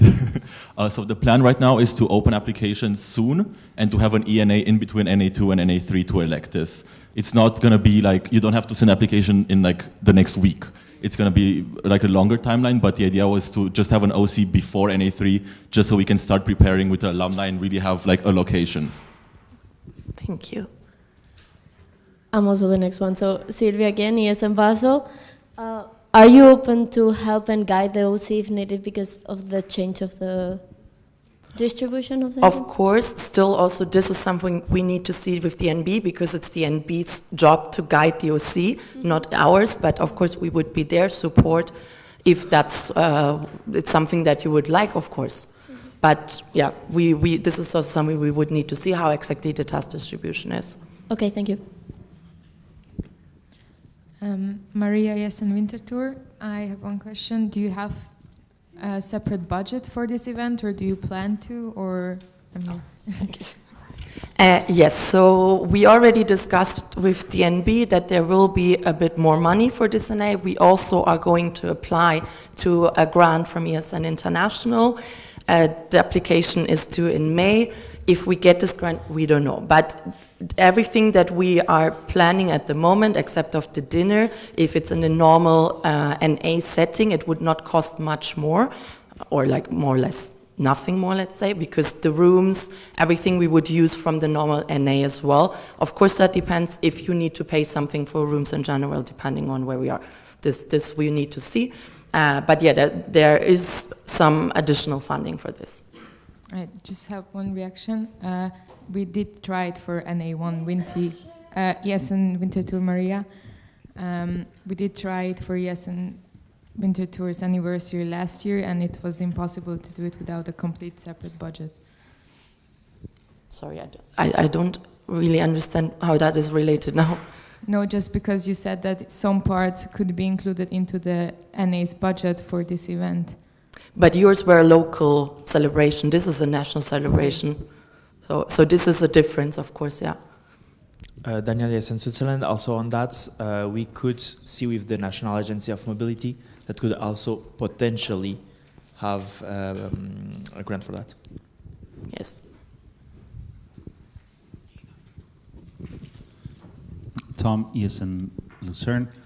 I know that Germany and other NOs have great culture with their alumni. Are you planning to contacting them for potential ideas or inspiration? Are you like... So far, we haven't thought about this. It's something we can have a look in. We still need to see if it's necessary, because the idea is already very, I would say, concrete that we have.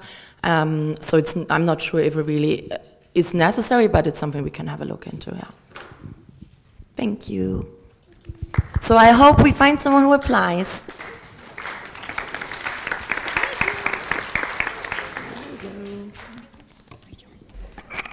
Hello. So normally we should have board updates right now, but since the lunch is already prepared, I propose an amendment to the proposed agenda. So we're gonna put board updates after lunch. So basically we do lunch now, we come back in an hour, and then we have board updates. Is there any objection to it?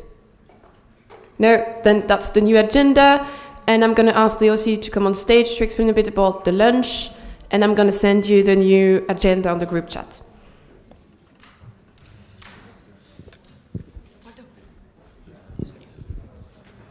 Hello, hello.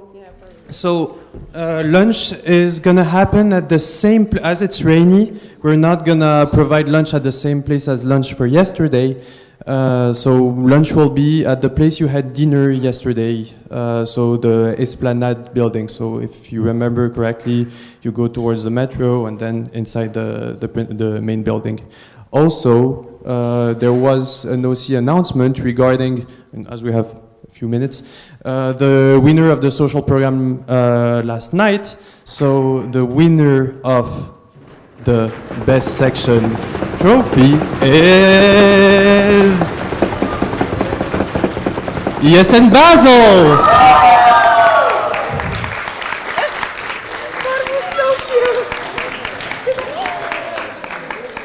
We will share the solutions, we will share the exact scoring of the teams, and the 25 songs, obviously, as it has been requested.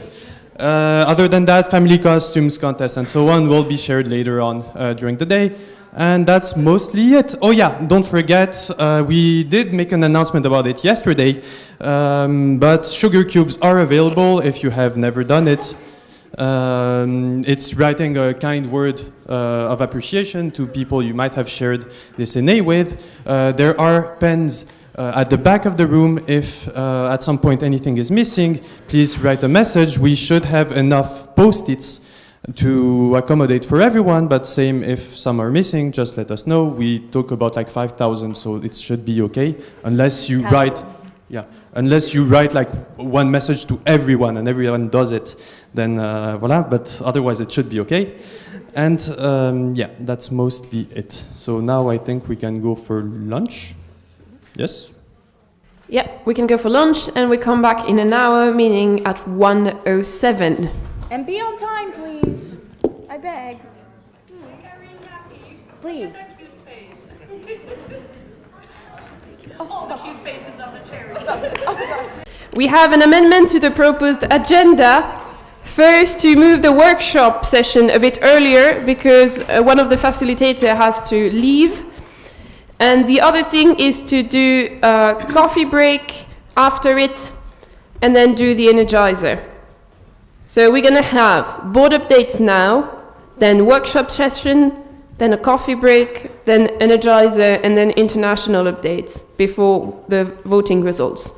Is there any objections to it? No? Then that's the new agenda. Ah, yes. Wait, you need a mic.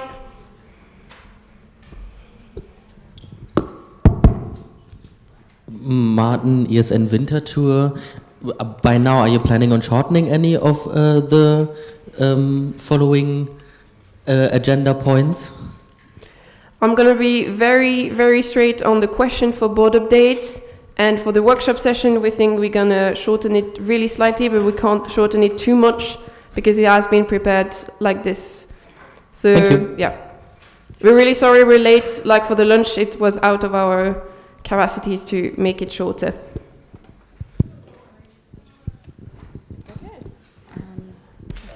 So now we're going to do the... Wait. Wait, so it's board updates. Yeah, it's not the good slides. It's just so it's national. Huh? Yeah, good. Okay. So we're going to have the board updates now. So can I ask the board to come up on stage? And also I have to say that we have two members from the board that are not here today, which are who are Agripin and Amza. And so we have audios we're going to play while changing the slides. We're going to try to do as best as we can, but it's a bit tricky. Yeah, and for the one from Amza, his voice is very, very not loud. So I'm going to ask the room to be super silent to hear what he says.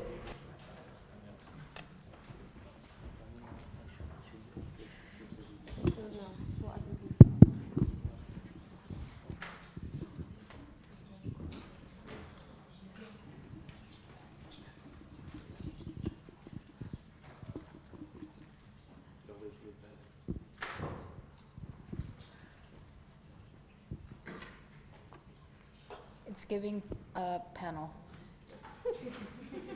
It's giving panel. Hello, dear Swiss Network. Hello to our international guests and hello to the jury team. Before we dive into the board updates, I want to take a few seconds to talk about its format. For those of you who were at any one Winter Tour or watched the live stream, you might remember that the National Board received some very specific feedback. The feedback was that our updates felt a bit like a list of facts telling the NA what we did without explaining where we are in the context of the action plan and our broader 3-year strategy. We took that to heart. We want these updates to be more than just a status report, so today's update is split into 3 distinct parts. For each part of the action plan, we will be going through what we have been working on since any one Winter Tour. We will give you a transparent look at our progress on the goals we set in the action plan, and we will also be sharing a little bit about our life outside of ESN. We really hope you find this new structure more insightful, and as always, please do not hesitate to share your thoughts.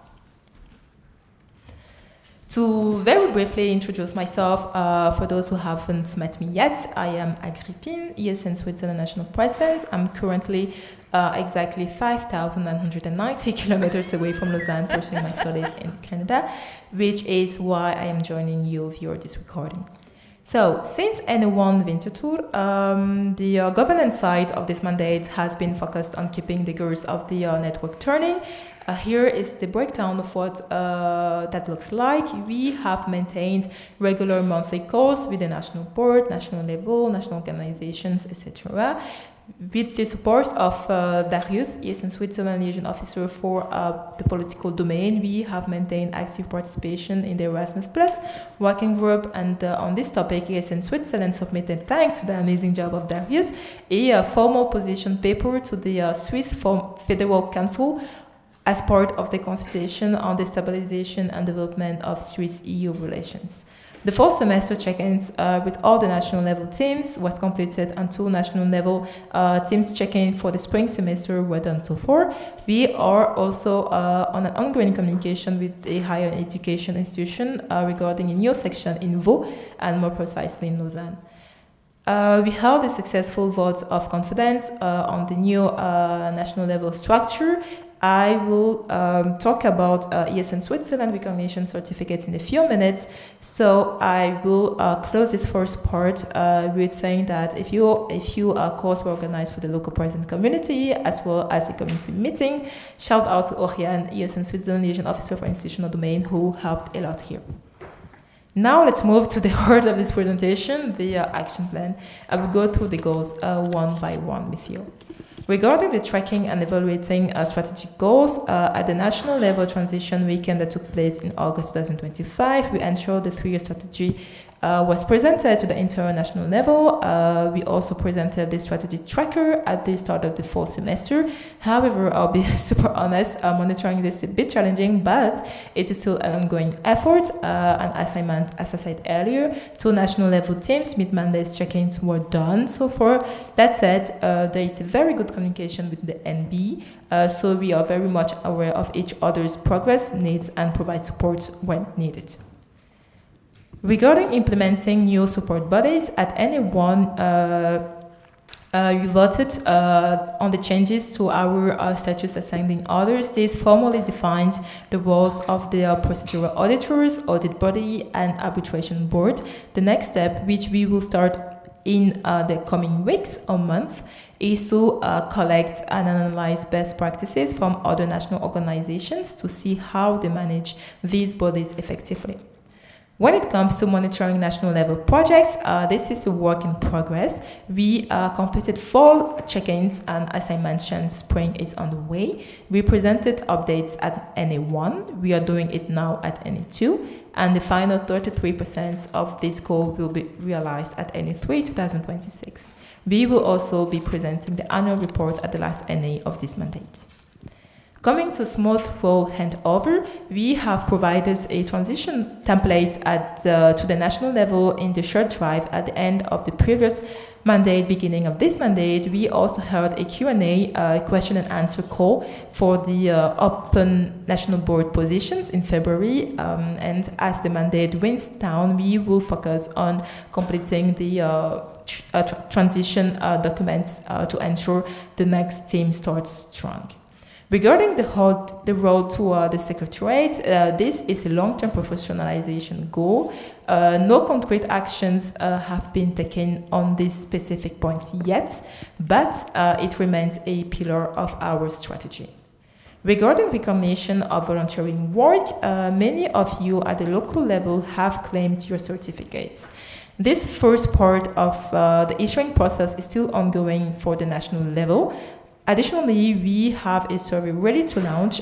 This will help us understand how valuable these certificates are in the real world, if I can say it like that, and job market.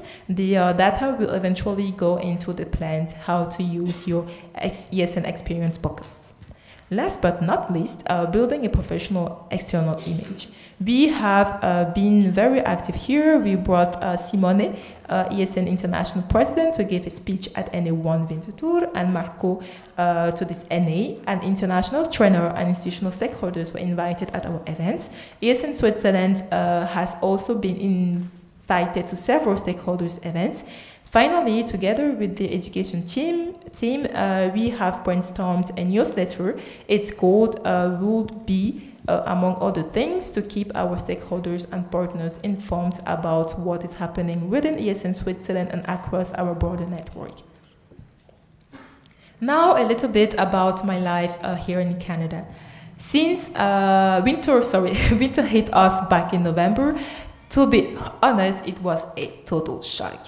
But Actually, you will be surprised how quickly you adapt when you have good clothes.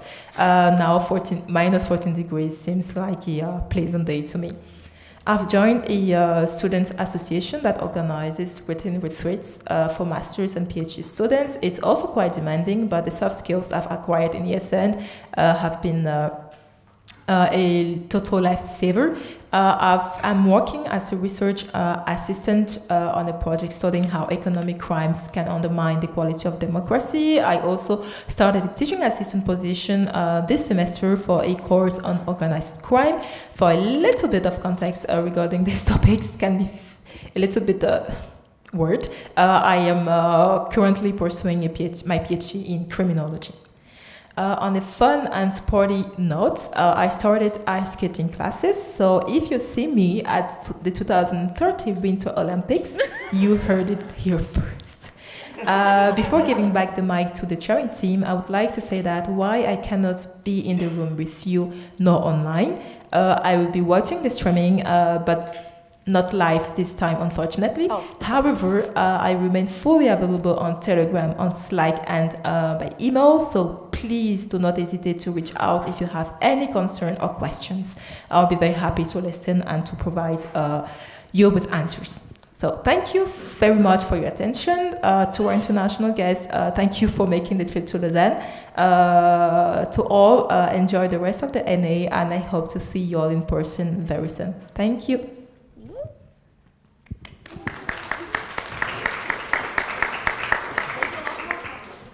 Okay, hello, I'm Isidre, I'm the education officer. So this is what happened in the education team. So Darius works with for the Erasmus. Where is Darius? Okay, sorry. I cannot see anybody here. Worked on the Erasmus Plus company, still working on that. And in November, I also, as Agrippin said, sent a position paper I participate to NB calls and with Agri, Oriane, and Darius on education meetings. One project that I focus is we are the free mover project that will be the first workshop will be the next weekend, and I would like to bring also to the other section and national level. Then president calls and community meeting in Zurich in January, and many workshops on education and national level to all national events. The upcoming, Darius is going to attend the XAJ assembly at the end of March. Me and Darius will go to EGM in Split, and announcement, we will go also into International Erasmus Games. We will get more information, and I will be the delegation leader for ESN Switzerland. I already registered ESN Switzerland, and Matteo Zaffiro will be the vice delegation leader for information. Also, we will organize a president community meeting physically of a weekend, most probably in May. Next slide, please. So this is the updates on the more internal part of the education. So one of the objectives was to organize workshop on education to national events, and to all national events we did organize at least one workshop on education to promote and also explain what is education. Create communication material for the network is not been done yet, and create working groups for various upcoming projects. I'll say that 1/3 of the projects are being tackled. Next slide, please. Instead, on the representation to the external partners, to the external stakeholders, we keep a really strong relationship with our stakeholders, like Swiss University and the IROS.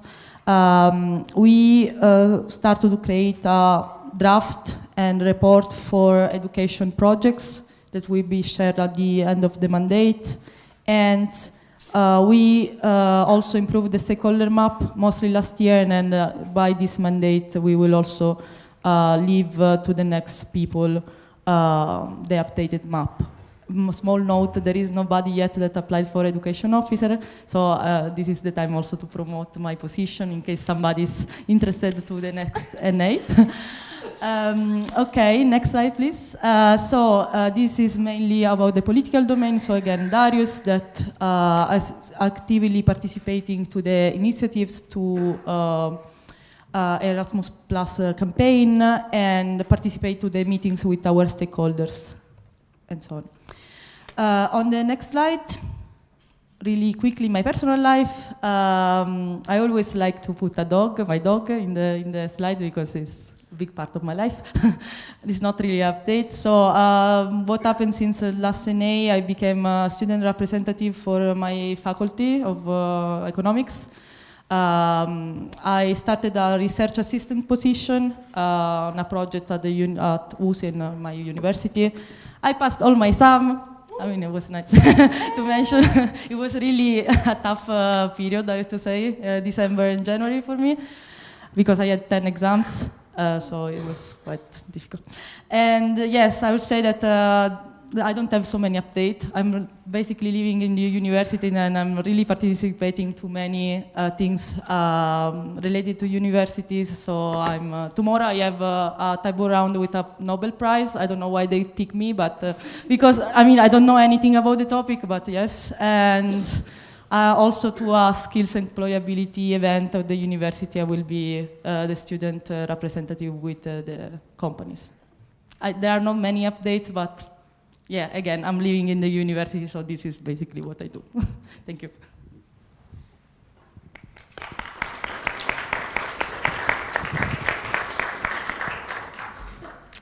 So now, everyone, we're going to have a presentation of Hamza, and I'm asking you to be super quiet because we can't hear him very well on the video. Hello, I know you miss me. Anyways, my name is Hamza. I'm your national representative. Sadly, I cannot be there. I mean, it was already planned that I wouldn't be there, but I'm also at the same time kind of stuck as well. We'll come to that later. So, for the board updates, what happened since NA1 Winter Tour, GA Wrocław, which was my first GA, and as a delegation leader, it was a good experience, along with Domi, Leonie, Matteo, and then we had other people as well with us, which includes Axel. He was supposed to be there. Then Valeri, I don't know if he's gonna be there right now, but our official partner of Switzerland, and so was Betul. And then, am I missing someone? Oh, GDG, and Martina as well, and Julia as well were there. Julia, of course, didn't have the right to vote, but anyways, went well. It would be more shared in the international updates. That would be done by Louise, so you would know more, not so much, but more how it went and what happened. I mean, before that WEP happened, which took place in Switzerland, in Lenk im Semmental. It was amazing. Beautiful place, beautiful venue, beautiful OC, beautiful guests, good workshops, and it was an amazing thing to be a part of. Sadly, because I couldn't be a part of it last year because of visa issues. Such as life. Moving on from that, we've been preparing for EGM, and all of the spot distribution is done as of 15th of March. So everyone has their spots now, and nothing else would be changed. And yeah, again, Domi is the vice delegation leader and has been taking care of almost most of the stuff as well. So all of the accommodation has been done, all of the name changes has been done, everything is done, so we're just waiting on going there. So let's see. Then LR community meeting took place. Special thanks to everyone who showed up that is not part of the community and being proactive as well. Specifically, a big thanks to Excel as well, who came and gave a workshop as well. So that was a good appearance as well. More so, Domi specifically, because she was there just to provide help for us, and she was the main, I'd say, planner? Yeah, more like a wedding planner. So yeah, that went well. And then international guest invitations, this was a very, not so hard, but we got at least 10 CT applications and then 10 other guests. So if you're currently there, sorry, maybe we'll see each other on EGM or GA or never again.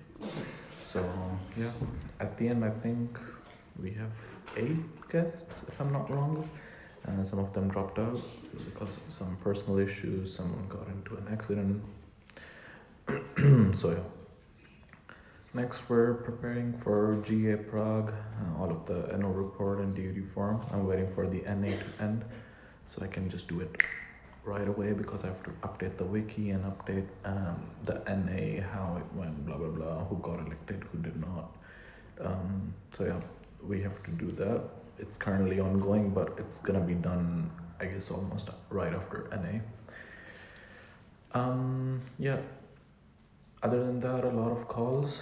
I've not been in much calls lately because of time difference and fasting and just not being able to be there because of just commitments at home. So I was already communicated with my board, so I hope they don't kill me. So about my personal life, as of right now, I'm in Pakistan. I mean, I don't mind it, but I'm kind of stuck because of pew pew. So my flight's right now, which is 4 a.m. over here. They're canceled right now, so I'm kind of stuck over here. I'm looking for AGM and GA if I'm there. So yeah, kind of wait for summers, to be very honest. I hate these hoodies. I hate layering up and all of that. And I think I've made my decision of not being very proactive in ESN anymore after this mandate. So it was fun to be with you guys. Hopefully NA3 will see each other. So I mean, most of you. So yeah, that's about it. And lastly, if you have any questions, you can just text me, email me. My email, if you can see it right now. And in the meanwhile, Domi is there to reply. And the other board members can jump in as well. So that's about it. Thank you very much. See you very soon. Waldo, don't ask too many questions, please.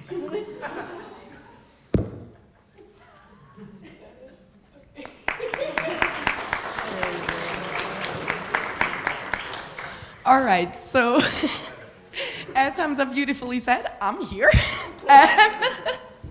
So now we go to the communication part of the board updates. I'm going to keep it very short because I have talked enough about myself this weekend. So you can go to the next slide. What happened in comms? We organized 2 community meetings. Web with a lot of exclamation points. It deserves a lot more and it should be bold and in like ugly title text we used to have in Word to show the attention. Shout out to the media team. Shout out to Benita as communication manager, to Frank for the videos and Leonie, Dani for all the pictures. very, very, very happy with that. We did a Blue Monday campaign, so a mental health little post, NB and national level presentation posts that were very popular and very pretty, so that was great. We did a social impact days recap post with all the events that you did for the social impact days. Created a new design for the Swiss Train Rally that was done by Uliana with the logo that we have, but a different background in a lot of different colors, so it doesn't ruin the section's feeds. And we did a yearly recap reel, and then lastly, I was present as a content team, as trainer at the international community meetings in Tallinn, organized by Leila, as she mentioned again. Yes. So now onto the action plan. I know, here you see some of the pretty posts. It's only a few of them. I think for web it was in total like 11 or 12 reels, which I still think is insane. Like, wow, Frank. But yeah, just so you can visualize a bit. If you don't follow us, please, thank you. Next to the action plan. So what we had was create the communication framework was the first topic. The responsibilities within the team are very clearly defined, I would say. Everyone knows what they're doing. This we managed to do. Then for the create clear onboarding guidelines, I put it at 50% for the reason that while we were doing the onboarding, there were tasks described and everything. However, we are not done with the full onboarding and task descriptions for everyone. So there is a direction, but not a done document. And then lastly, establish collaboration touch points with other teams. We have that, of course, for the national events and everything, but I think there can be more. So there were few, but there should be more, which is why I put it around 60%. Next up. Increase visibility, so develop a semester-based calendar. Again, not at 100%. We did it for last semester. Didn't use it as much as we wanted to, so we didn't do 100% of the posts that we wanted to, just based on time constraints. And now for this semester, we have started planning a bit ahead, but it's not fully done for the semester, which is why I cannot put it 100%. Then the strategy for the different platforms. We know very well what we do with Insta right now. I think LinkedIn is still a bit of, well, improvement worthy, and that's the two that we mainly use, so put it at 50. And then lastly, establish guidelines for the section in the Spotlight project. This is also something that Dani mainly has been taking care of for the past few months. And we're getting very, very close. But again, there's no written concept. There's just a lot of consultations that have happened and a guideline and the direction that has been decided without the actual concept. But stay tuned, it should come in the coming months. Then next up. For IT, infrastructure, and the FADP, since the annual plan wasn't operationalized fully in the previous semester, we cannot report on the singular points of the action plan. However, there were some achievements in IT. It's not that nothing happened at all. So there were 2 community meetings held for the IT community. We would still see an increase in participation for all the IT people out there. The weekends are cool. Just putting it out there. There was a workshop on FADP and data security was held for all participants at the community meetings in spring, and that was done by Gonzalo from the international IT community. And again, he was a trainer for the IT people, so they bombarded him with questions, and I think it was relatively helpful. And then lastly, the website has been updated with the new national level, fully in a brand new look. Looks really, really cool. It has colors and not just text, so go check it out if you haven't yet. And then lastly, personal professional updates. Again, I have been talking about myself for 10 minutes yesterday, so it's very short. Went to a bunch of concerts, went to one yesterday. Traveled to a few countries, all for concerts and ESN, cooked a lot of fancy dinners. I started knitting a temperature blanket. For those that are chronically online, you will know what it is. Those that don't, ask me later. I started rewatching the whole MCU in preparation for Avengers Doomsday. And yeah, talked enough about me and my candidacy. Here are some cool 21 Pilots pictures. Thank you.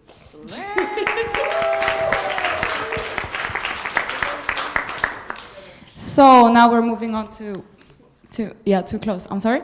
So now we're moving on to my presentation for the business and finance. I will try to be as fast as Tommy, but it's very much impossible. So next slide, please. So what happened after the NA in Winterthur? We had, together with the event managers, we had a community meeting in Aarburg. As Hamza already mentioned, I also went to the GA in Wroclaw and I criticized the budget a bit because I love criticizing budgets. And here you can see 2 pictures of that. Then, together with Agri, we applied to the Movetia grant, and we also appointed 2 new partnership managers. Let's give them a little bit of appreciation, Isi and Nimshi. And we have been starting ESN card and partnership manager guide. Flavia and Amelie, also appreciation, please. Yes, next slide. Then I also attended the international community meetings in Vilnius and worked on amendments, as you know, and voted on. And next weekend, we have the 2nd Business and Finance Community meeting. So if you are interested in joining, you can. The sign-up is still open until 6 p.m. today. It would be super nice to have at least 1 person per section joining. Also, if you're not in BFC, you can join. So we're very happy to have you there. And now we are in the preparations for another grant, for the OFAS grant, the bigger grant, together with the rest of the board. And I am still in the final process of finalizing the financial year of 2025, which is like, it's about 90% done, let's say. Next slide. So moving on to the action plan, regarding financial stability, I put 40% as, yes, you can leave the slide, thank you. Yeah, I put 40% because there is some room for improvement in the refund part, and because the 2nd grant has not been done yet. So we're not really, we're good on the way, but not in the final process of that point.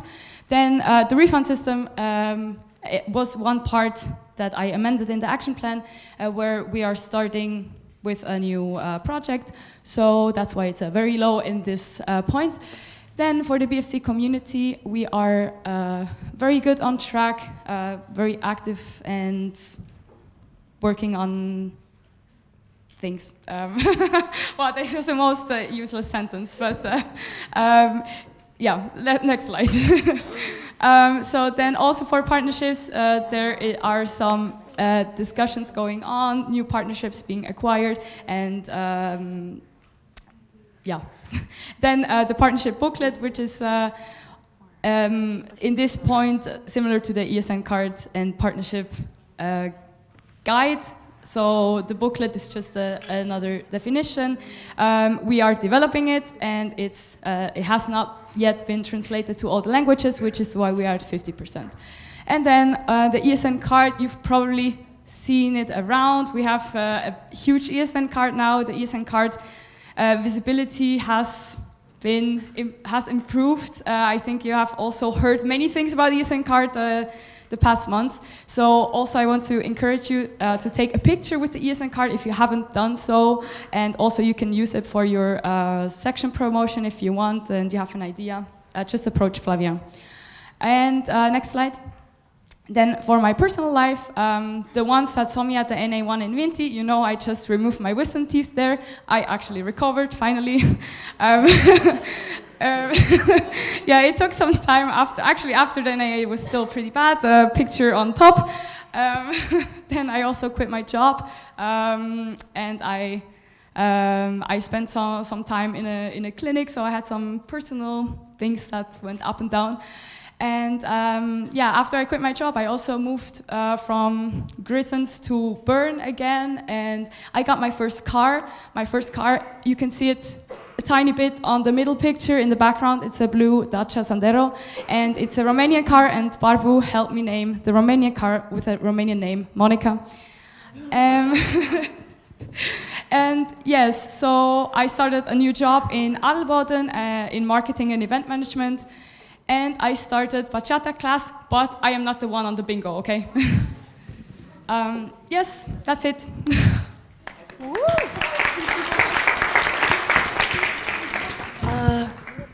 Can I make a very short interruption? I know it's been a very long day, but let's please try to not fall asleep, okay? I've seen some people putting their heads down and things like that, and it would be respectful to just focus on the board updates, okay? Because we really don't want to call people out for sleeping, okay? I think that's not very nice. So yeah, thank you. Moving on. Let's go. So here are the developments of the this new position. It was kind of weird working with that because beforehand it was split between parts in the VP thing and parts in the project manager thing. So it's kind of a bit of a schizophrenic presentation, but let's go with this. So basically what happened with the training and activities, I split it with several aspects. First of all, the events. We have already talked a lot about web, but I wanted to shout out also to all the members, the OCs and the helpers that helped for this event. Besides that, we had a community meeting for event managers that was done with BFC in November. And then the Swiss Train Rally happened. The international, I was present, let's say, in the international community meeting in Vilnius with Matteo also. And we had a big community meeting last February where with Matteo, Natalie, and Julia. No, I think that's it for the event managers. Finally, NEG happened thanks to Zurich as an OC 2 weeks ago, and finally we are here at II Lausanne. About the calls, you have all the stats, but a lot of calls have happened. And it's not even all them without considering the organizational calls.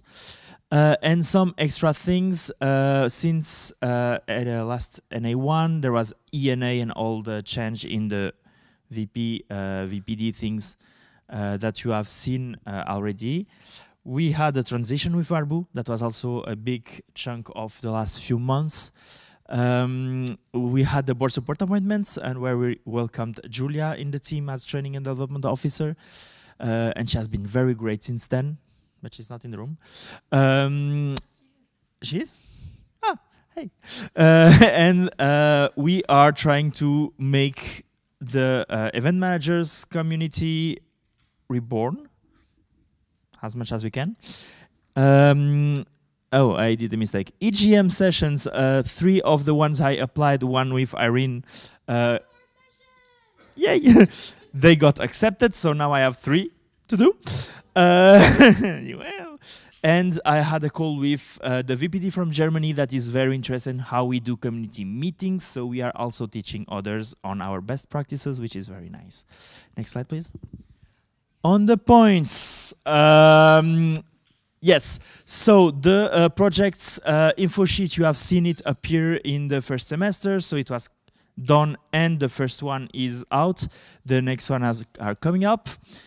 Stop talking. Then the internal demographics survey, you have seen the survey going on. Please, you can still answer to it. It's the last few moments. I will send it again in the chat.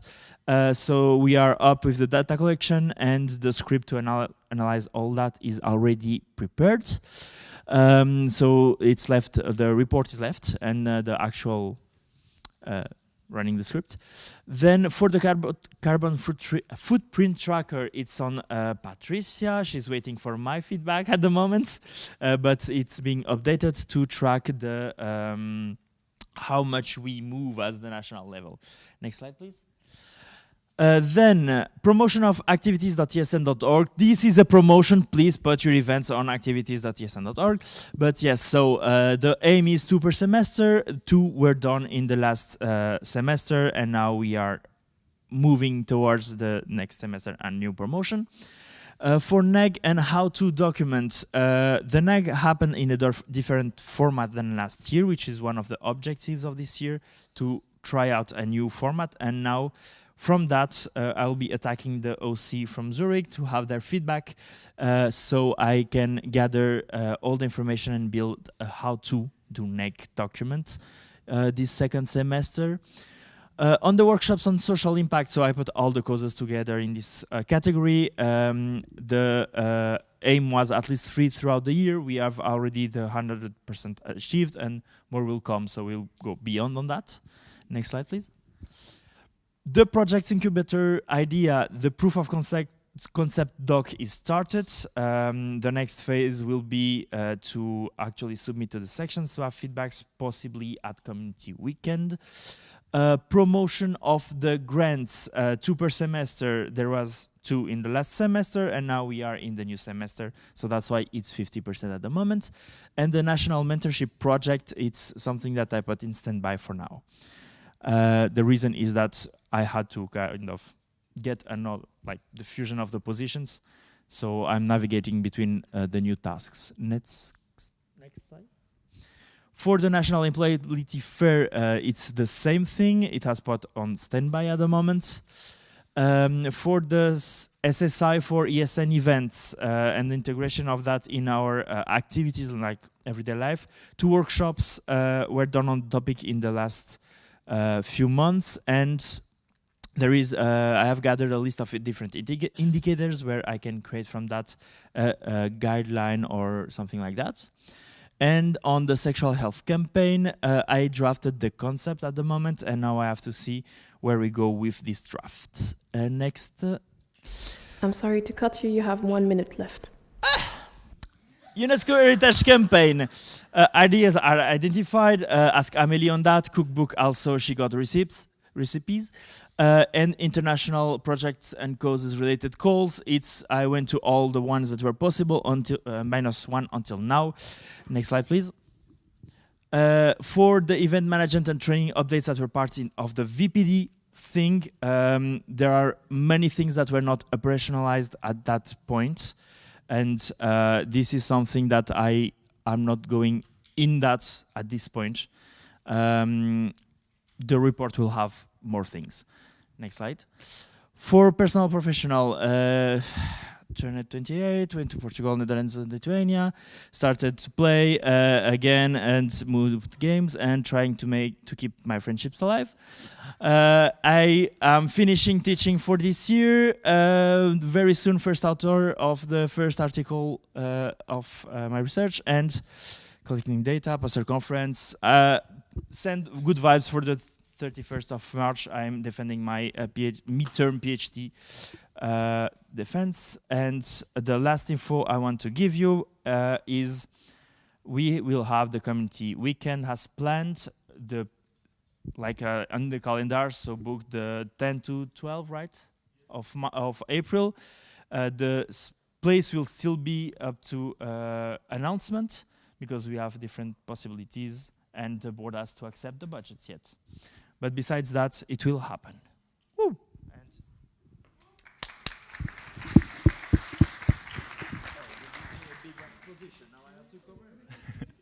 Okay, hello, I'm Barbu. I'm the Vice President for Governance. So what happened, can we go to the next slide, please? What happened in HR and Network, which is formerly Network Care and Development, but without National Events and Training and Development. So basically, I was elected as VPG at the ENA in December, following the board restructuration. I'm sure most of you have already heard about it. I've had an onboarding and transition period with Daniel and with Agri partially, and also partially me just clicking on random folders in the drive and seeing what I find. So we're still kind of figuring out how we split the VPG and VPD tasks. And yes, I mean, now we updated all official documents, and we're still working on updating the Google Drive to follow the new structure. I was at the international community meetings in Vilnius, and we also had the local VP HR community meeting in Oberarth with 3 people joining. And but we are working together with Waldo, the section manager, one of his many roles, and Benita, the HR manager, to increase activity in the VP HR community. Calls, there's a lot of calls that I organize. This is one of my roles at the national level. I have to organize the national board calls and the board support appointment calls and everything. And then I also attended some international level calls. Next slide, please. Oh, this is just pictures from, this is us at the VP HR community meeting, and this is in Vilnius. Next. Okay, on the action plan, basically the vice president for governance is inheriting 3 out of the 5 topics of the vice president, which is HR and network sustainability, HR at the national level, and knowledge management. National events, training and development are now part of the portfolio of the VPD. We did not have a vice president for the first semester, which definitely limited the capacity to work towards these 19 SMART goals that we laid out for the 3 topics. The VPG-VPD split was also not accounted for in the action plan, so a lot of work went towards that instead of the SMART goals. But yeah, again, Waldo and Benita did their part. Could we go to the next? Yeah, so I went for this traffic light approach, where green meant it's doing good, yellow is work in progress, and red has not been looked at. So these are the 19 goals that we established in the action plan. On HR and network sustainability, we had some very ambitious plans, and the section visits are going okay. We're using the stability and quality spreadsheet for workshops, but anything else, especially on kind of surveying and the VPHR community, has been on standby so far, and we are working to improve this. For HR, Benita has been doing a lot. Thank you, Benita. We're implementing the one-on-one calls with the members of the NL, anonymous feedback, team building events, and on knowledge management here, there was not a lot. But yeah, the plan is to really start working on the sharing is caring folder. I know that a lot of people are not even like aware of it anymore. And the HR strategy was reviewed for this NA and was voted in, fortunately. And yeah, everything else, work in progress. But then again, we did not have a vice president for a whole semester. So I think that given that, we're actually quite okay. Next slide, please. Professional updates. I was in Brussels last semester. I was doing an internship. I worked as a flight attendant on my 24th birthday. I moved back to Switzerland, and I'm currently working on my master's thesis in Zurich, still commuting between Basel and Zurich, and I will maybe go back to Brussels full-time in the summer, which is very sad. But yeah, thank you.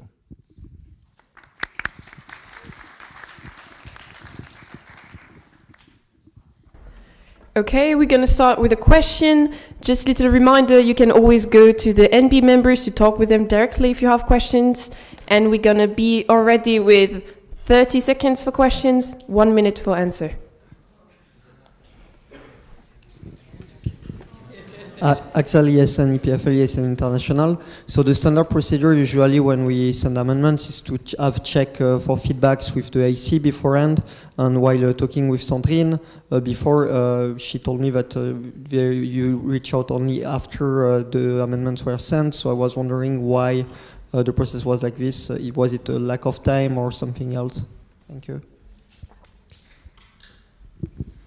Domi, yes, in Switzerland. So I will answer. The reason for this was that a lot of the things that we did amend were already being prepared in the past. So with the voiding tie and things like this, and also the VPHR split was a lot more formatting than actual content. So not really consultations were needed.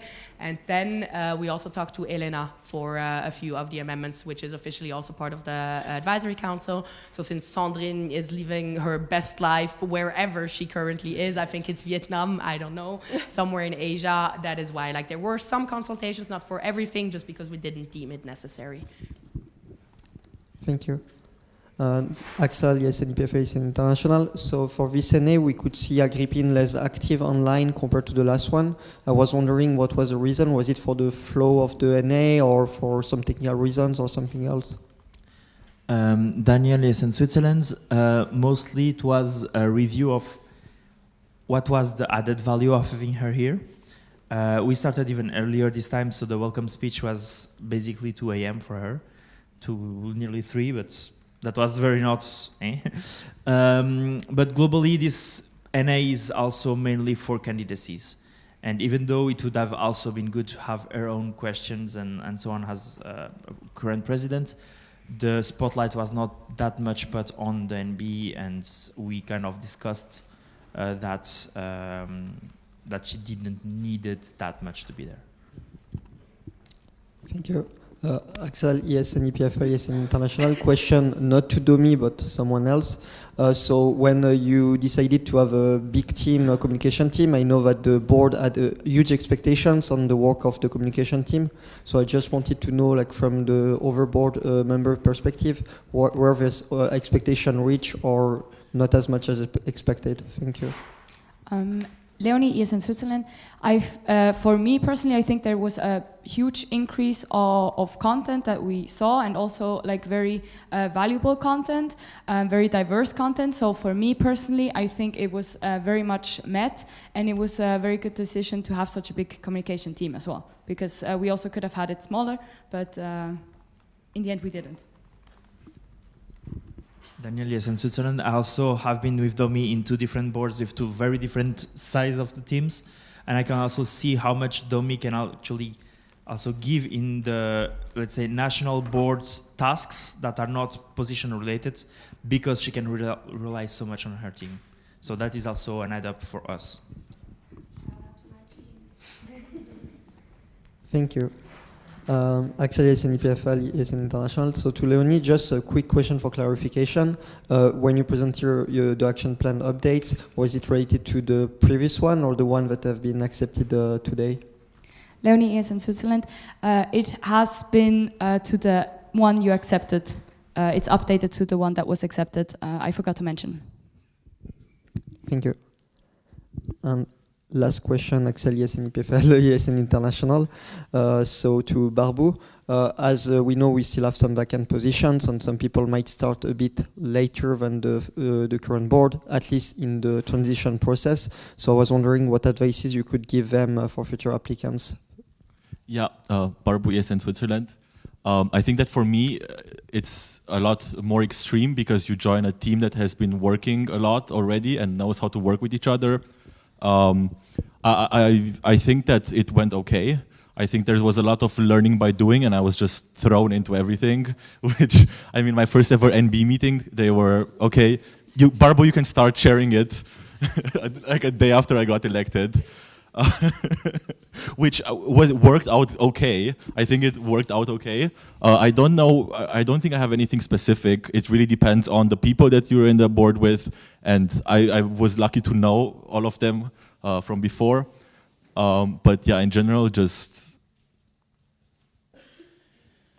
have an open mind. No. Be ready to be thrown into it, I would say. Hello. Luigi, ESN Lugano. To Domi, how cooperative and constructive was the communication with local sections regarding social media content? Thank you. I mean, Domi, ESN Switzerland, I think this is something that you should maybe ask the sections more than me, on the constructive part mainly. As in cooperative, I do have to say we have tried a few things, also talking to them, getting them involved a bit, like was at the community meetings, then for the social impact days. And I do have to say the social impact days were extremely hard to get the content from the section, and we didn't ask them to create posts or anything. All we asked was one picture of the event that they did. And especially Dani, it was, I think, was really running after the people for weeks so we could get content. So we tried in this part, everything else, being constructive. I'd like to think that when I give feedback on VIM violations, I am relatively constructive. Maybe not always, there's always room for improvement, which I would be very happy, like if you see anything, please let me know. I could just say I have had to reach out for a lot of things to sections, and instead of them asking when they didn't understand something, the same mistake was posted again very shortly after. And this has happened repeatedly with some sections, which made it a bit difficult for me because I'm trying to explain, but I don't get questions. And then I'm like, do you understand? They say, yes, they do. And then do the same post again the next day. So it's finding a bit the balance was, especially at the beginning of the mandate, there's always a lot more mistakes because people don't know the VIM very well. But by now, I think the sections are doing great and we have very pretty posts from everyone. Before the next question, is there still someone writing a question on the speaker list? Did I make you freak out? Like, you are allowed to ask question, you know. Okay. It's fine, they're going to do the Energizer later. Yeah, so if you have no question, I suggest we close the speaker list. Is there any objection? No? Then the speaker list is closed. Okay, I will ask this question on behalf of Elena. It's to Leonie. What is the current use of the partnership booklet? Is it really necessary to keep it? And we have maintained it for many years. Is there maybe time to remove it? Thank you. Yes, Leonie is in Switzerland. Thank you, Elena, for online question. I don't know where the camera is. Hello. Yes, so in this case, now we are creating the partnership manager and ESN card guide, which will be replacing the partnership booklet in that sense, because it will be more of a guide to help sectors more with templates in it. So it will be kind of an improvement and it will be removed. Like, buy a new thing, buy a new product. I hope Elena this clarifies the question. Yeah, she has a follow-up question. Is it okay if I also read out that one? Okay. She says that because it never looked to be any improvement in it, is maybe an online option a better option? Yes, so it will be an online version. The one we will not print the version we are creating. Yes. All right, thank you very much for the board, for everything they did and all the questions they answered.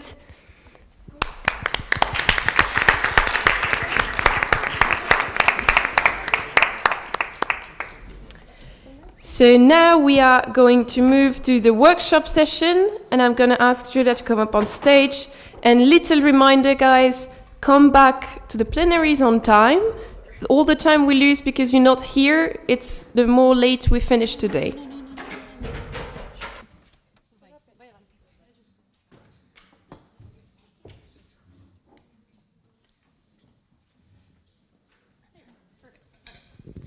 So quick, there has been some people leaving, so we had to do some rearrangement, and also because some people were missing from the list, so there had to be some rearrangement. So make sure that you know where you have to go. Just check where your name is, if you have been moved or not. And just keep in mind which of the 3 beautiful workshops that we're going to do you will be attending. Everybody has seen their name? Are we good? Do we all remember which workshop we're going to go to? Yay! Okay, come on. Perfect. Okay, so if we move on to the next slide. So these are going to be the 3 rooms. They're going to be the same rooms where we did the Meet Your Colleagues sessions. But just so that we don't get lost along the way and we don't lose too much time by going there, I'm going to ask all the beautiful facilitators to come on stage, so then you can just follow them. A big round of applause for them for the beautiful work they've done as well.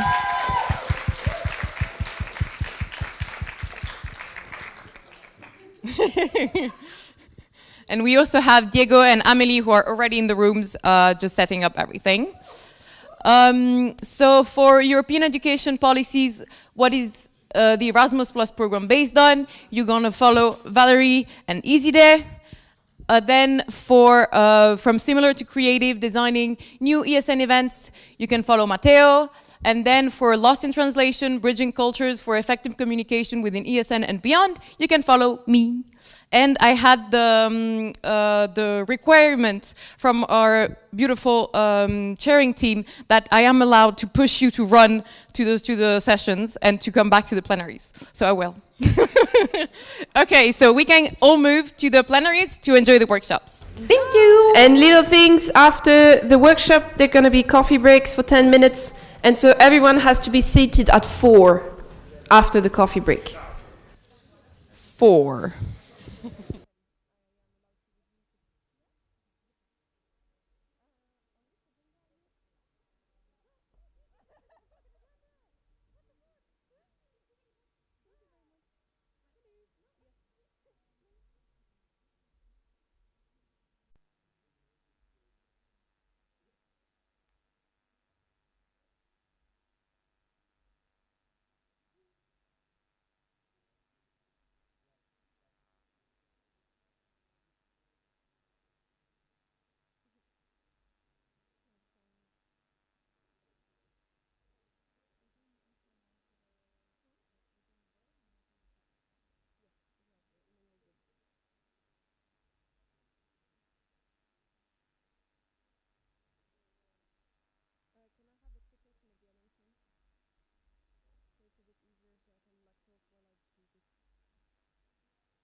Okay, I'm gonna need someone to run with the mic again. Can I count on you, Matteo? Perfect, thank you very much. So that's the part you all wait for. So, for the first position, do you elect Dominique Schlund as NR of ESN Switzerland?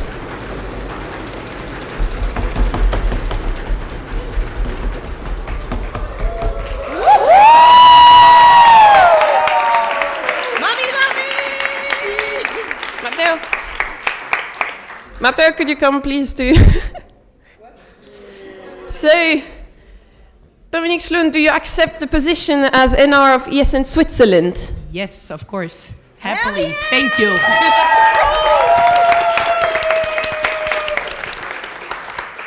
For the next position... Wait, sorry. Do you elect Daniela Aguirre as Community Manager of ESN Switzerland?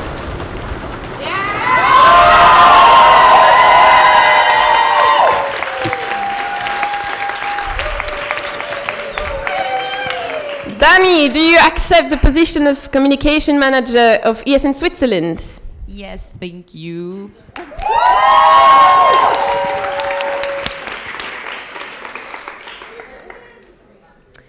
Do you elect Tsurushi Takur as VPG of ESN Switzerland?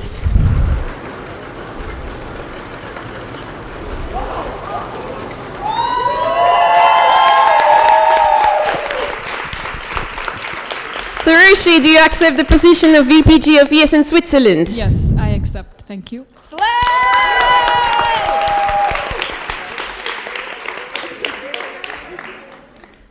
Do you elect Augustin Tinon as VPD of ESN Switzerland?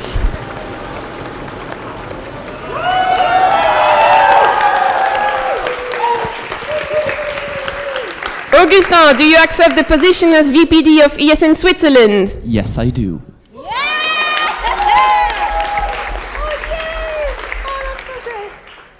Do you elect Benita Ikebuner as main chair of NA3?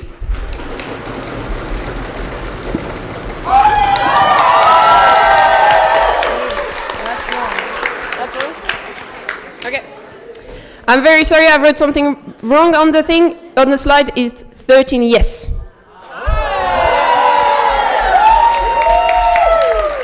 So Benita, do you accept the position of main chair for NA3? Yes, with pleasure. And now...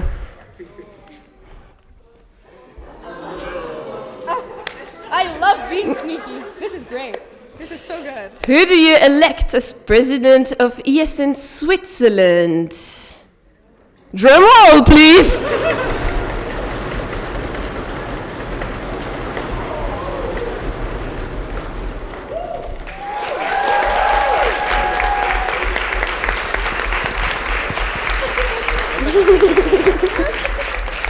Frank, do you accept the position of president of ESN Switzerland? Yes, with pleasure.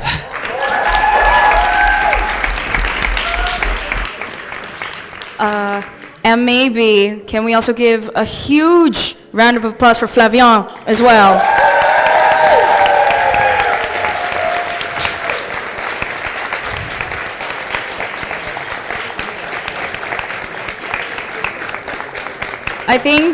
I think we can maybe say that the presidency candidacies were really, really good. So I want to give props to the two of you. You did an incredible job. So really, really nicely done.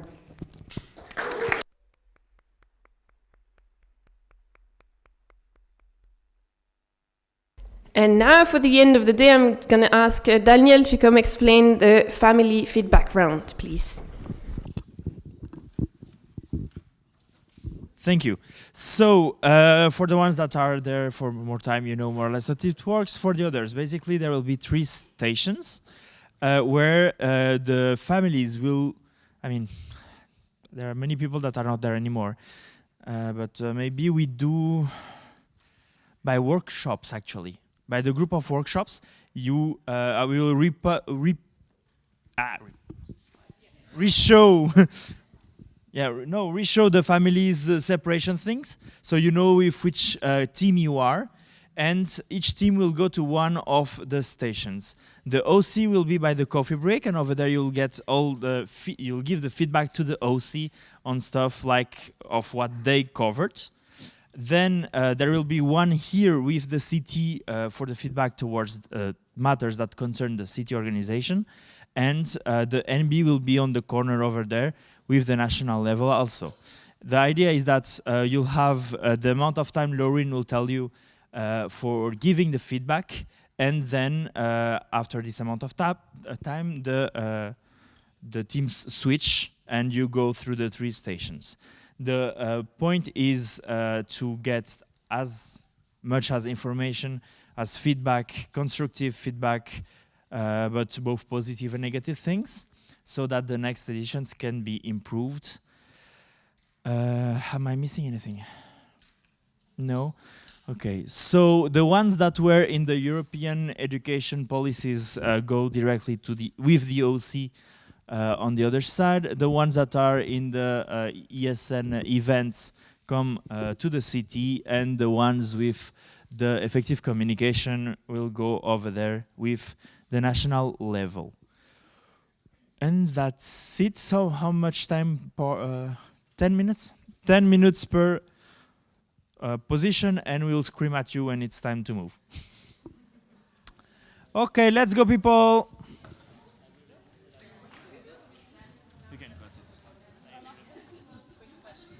So the CT, the NB, and the OCNL are just going to do a quick summary about what was talked about during the family feedback round, and then we're going to have the closing announcement.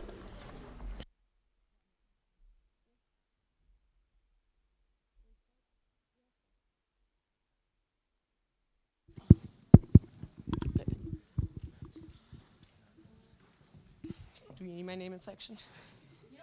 Okay. So for probably the last time today, Domi, yes, in Switzerland.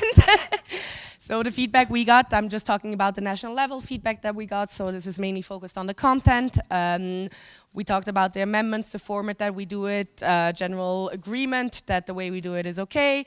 I think one big feedback that we got is mainly for the Meet Your Family, that it was either too long or not enough content provided, not enough information beforehand about what is expected mainly from the family leaders. So this is something that I think we might rethink about reaching out before them, or like making it an application or like an option to say that you're interested in doing this as well. For the workshops, the topics that we chose seemed to be good, seemed to be useful. Everyone agreed on that. And then we also got the feedback that the red sweaters helped to find us if anything is needed. And I think that was more or less it. What? I said workshops. Yeah, and then also exactly, very good, thank you. The issue, and I will use this as a reminder for everyone to please use Slack for the candidates blogs, for the presentations, because a lot of the questions, not all of them of course, but I think a lot of them already arose during the applications, after reading the applications. So please, please, please remember to use Slack. We will, however, try to come up with a way to do this more efficiently in the future, be it the GA app, be it through Telegram, whatever. But just for the time being, Slack, please. And that's it. Thank you.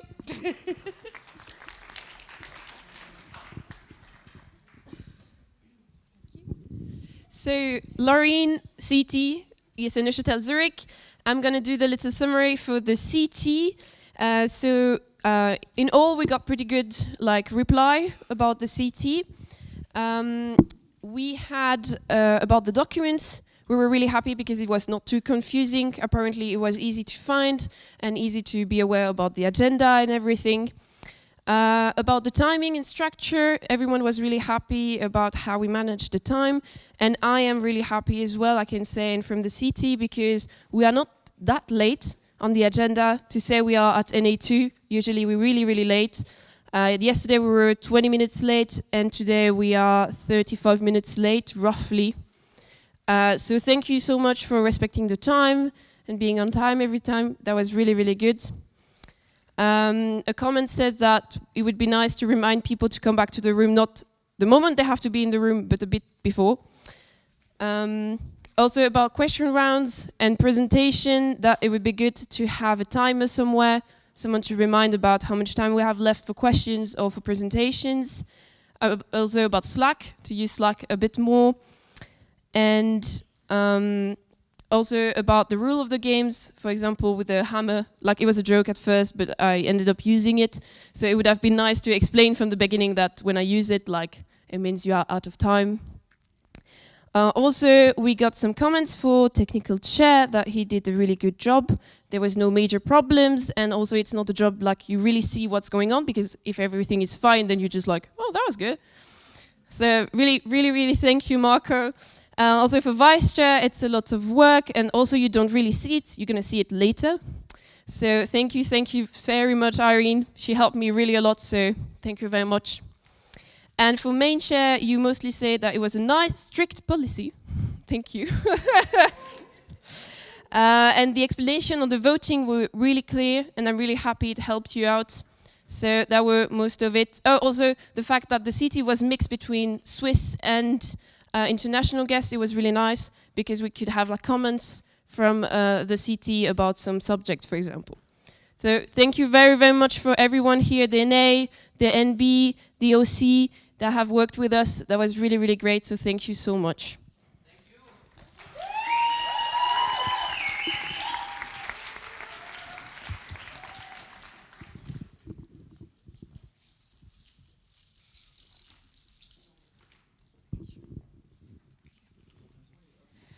And so we will do the feedback for the OC. So in general, we got like very positive comments. So thank you for all of your positive feedback.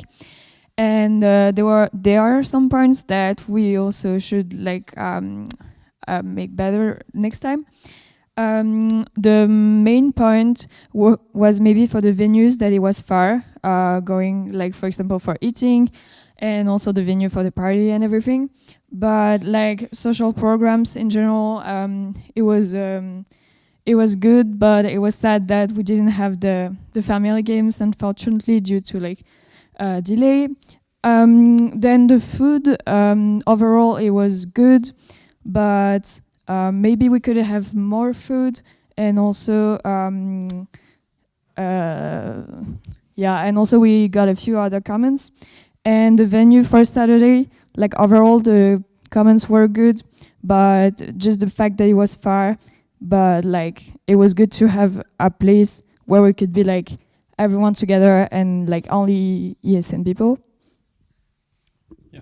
So we also had some feedback regarding communication in general. So maybe announcing earlier even more the families and so on. This is at the best of our capacity, but anyways, there was communication overall throughout the weekend, so we could have improved on that, maybe regarding the food, clearly, at least more explaining what you would have, what you could expect, etc., rather than on the spot. This was noted.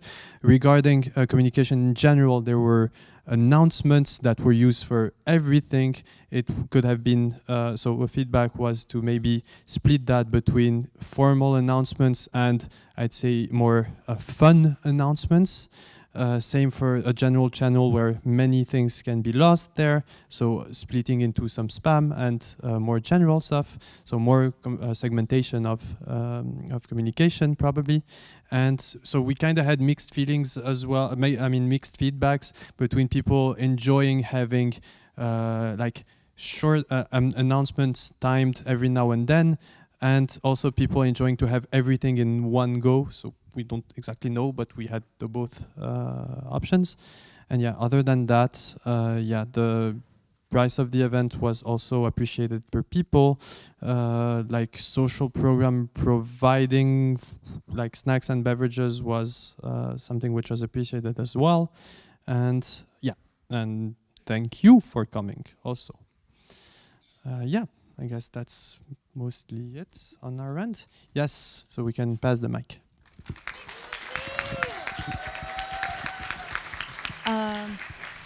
Also, can I just add something maybe on behalf of the CT to the OC? We are very thankful that you were flexible. It was a blessing, honestly, especially when it came down to the coffee breaks and things like that. And even with these changes, you all did it with a smile. And it shows that you all care. So thank you for that. Because we weren't able to talk to you, so yeah. And just a little announcement before we have the closing announcement. I'd like to ask one person from Vinti and one person from Basel to come on stage for their mascot. It shouldn't take long. It's just have to do it before the end of the NA, otherwise they can't get back home with it.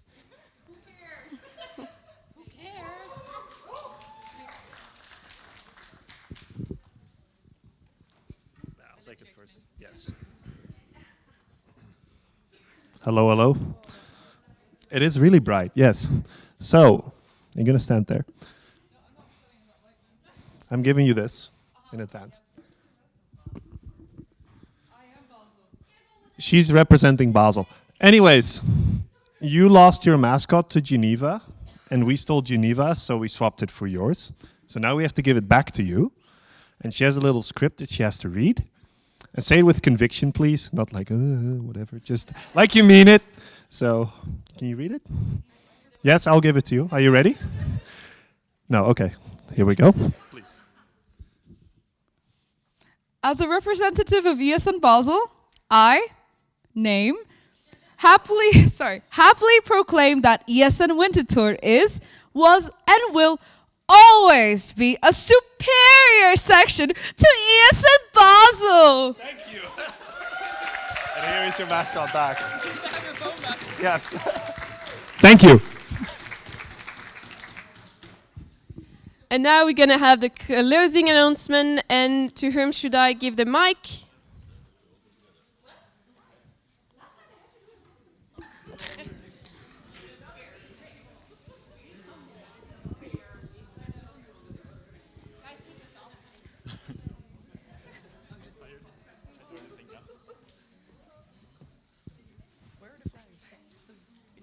No, they're coming. Like the. She has every. Okay. No. Wait.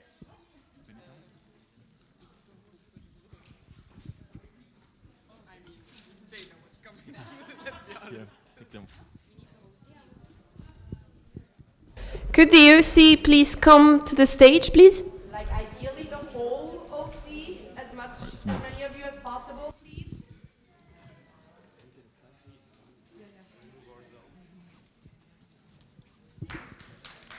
Wait, come on. Like all of the OC, 3 people.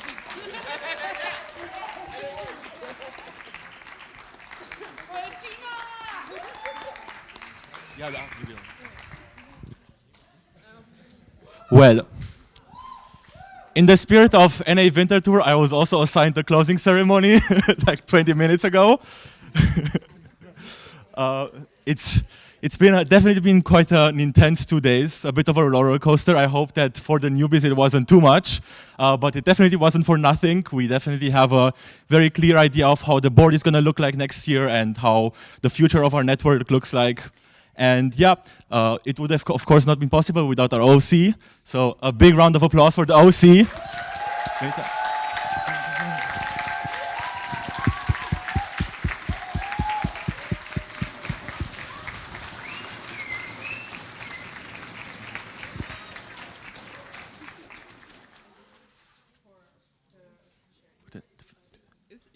have to flow.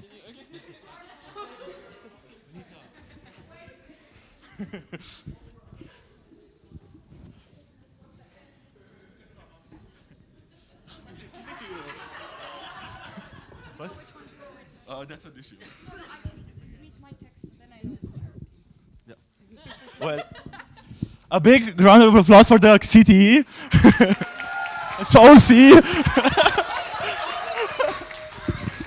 And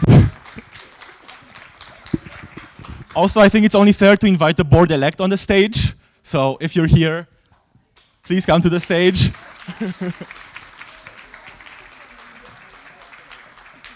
Yes. Just wait for them Yeah.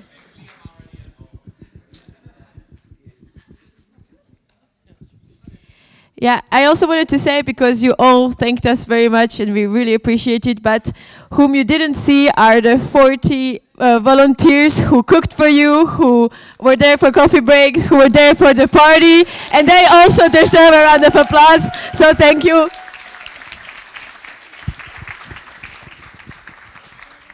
And of course, we would still be here on Tuesday if it wasn't for our amazing CT. So a big round of applause for the CT as well. Where's the other flag? Stand up, CT. Stand up, CT. This is for you.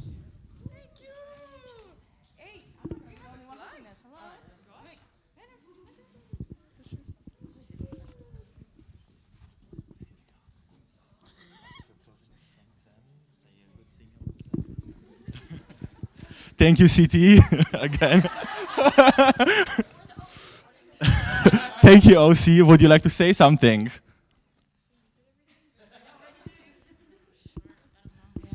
Thank you for being respectful. Thank you for being attentive to everybody and your questions and things, and welcoming the two of us to your NO. Honestly, it was a pleasure. Yeah, we'll see you guys around for sure.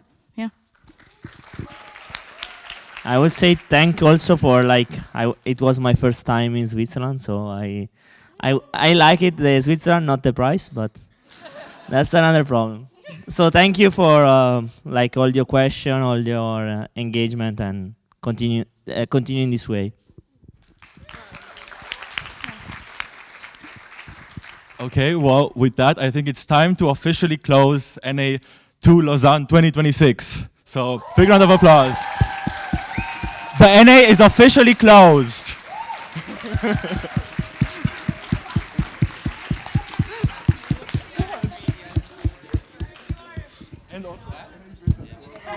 Again, I closed it. People were just already walking out.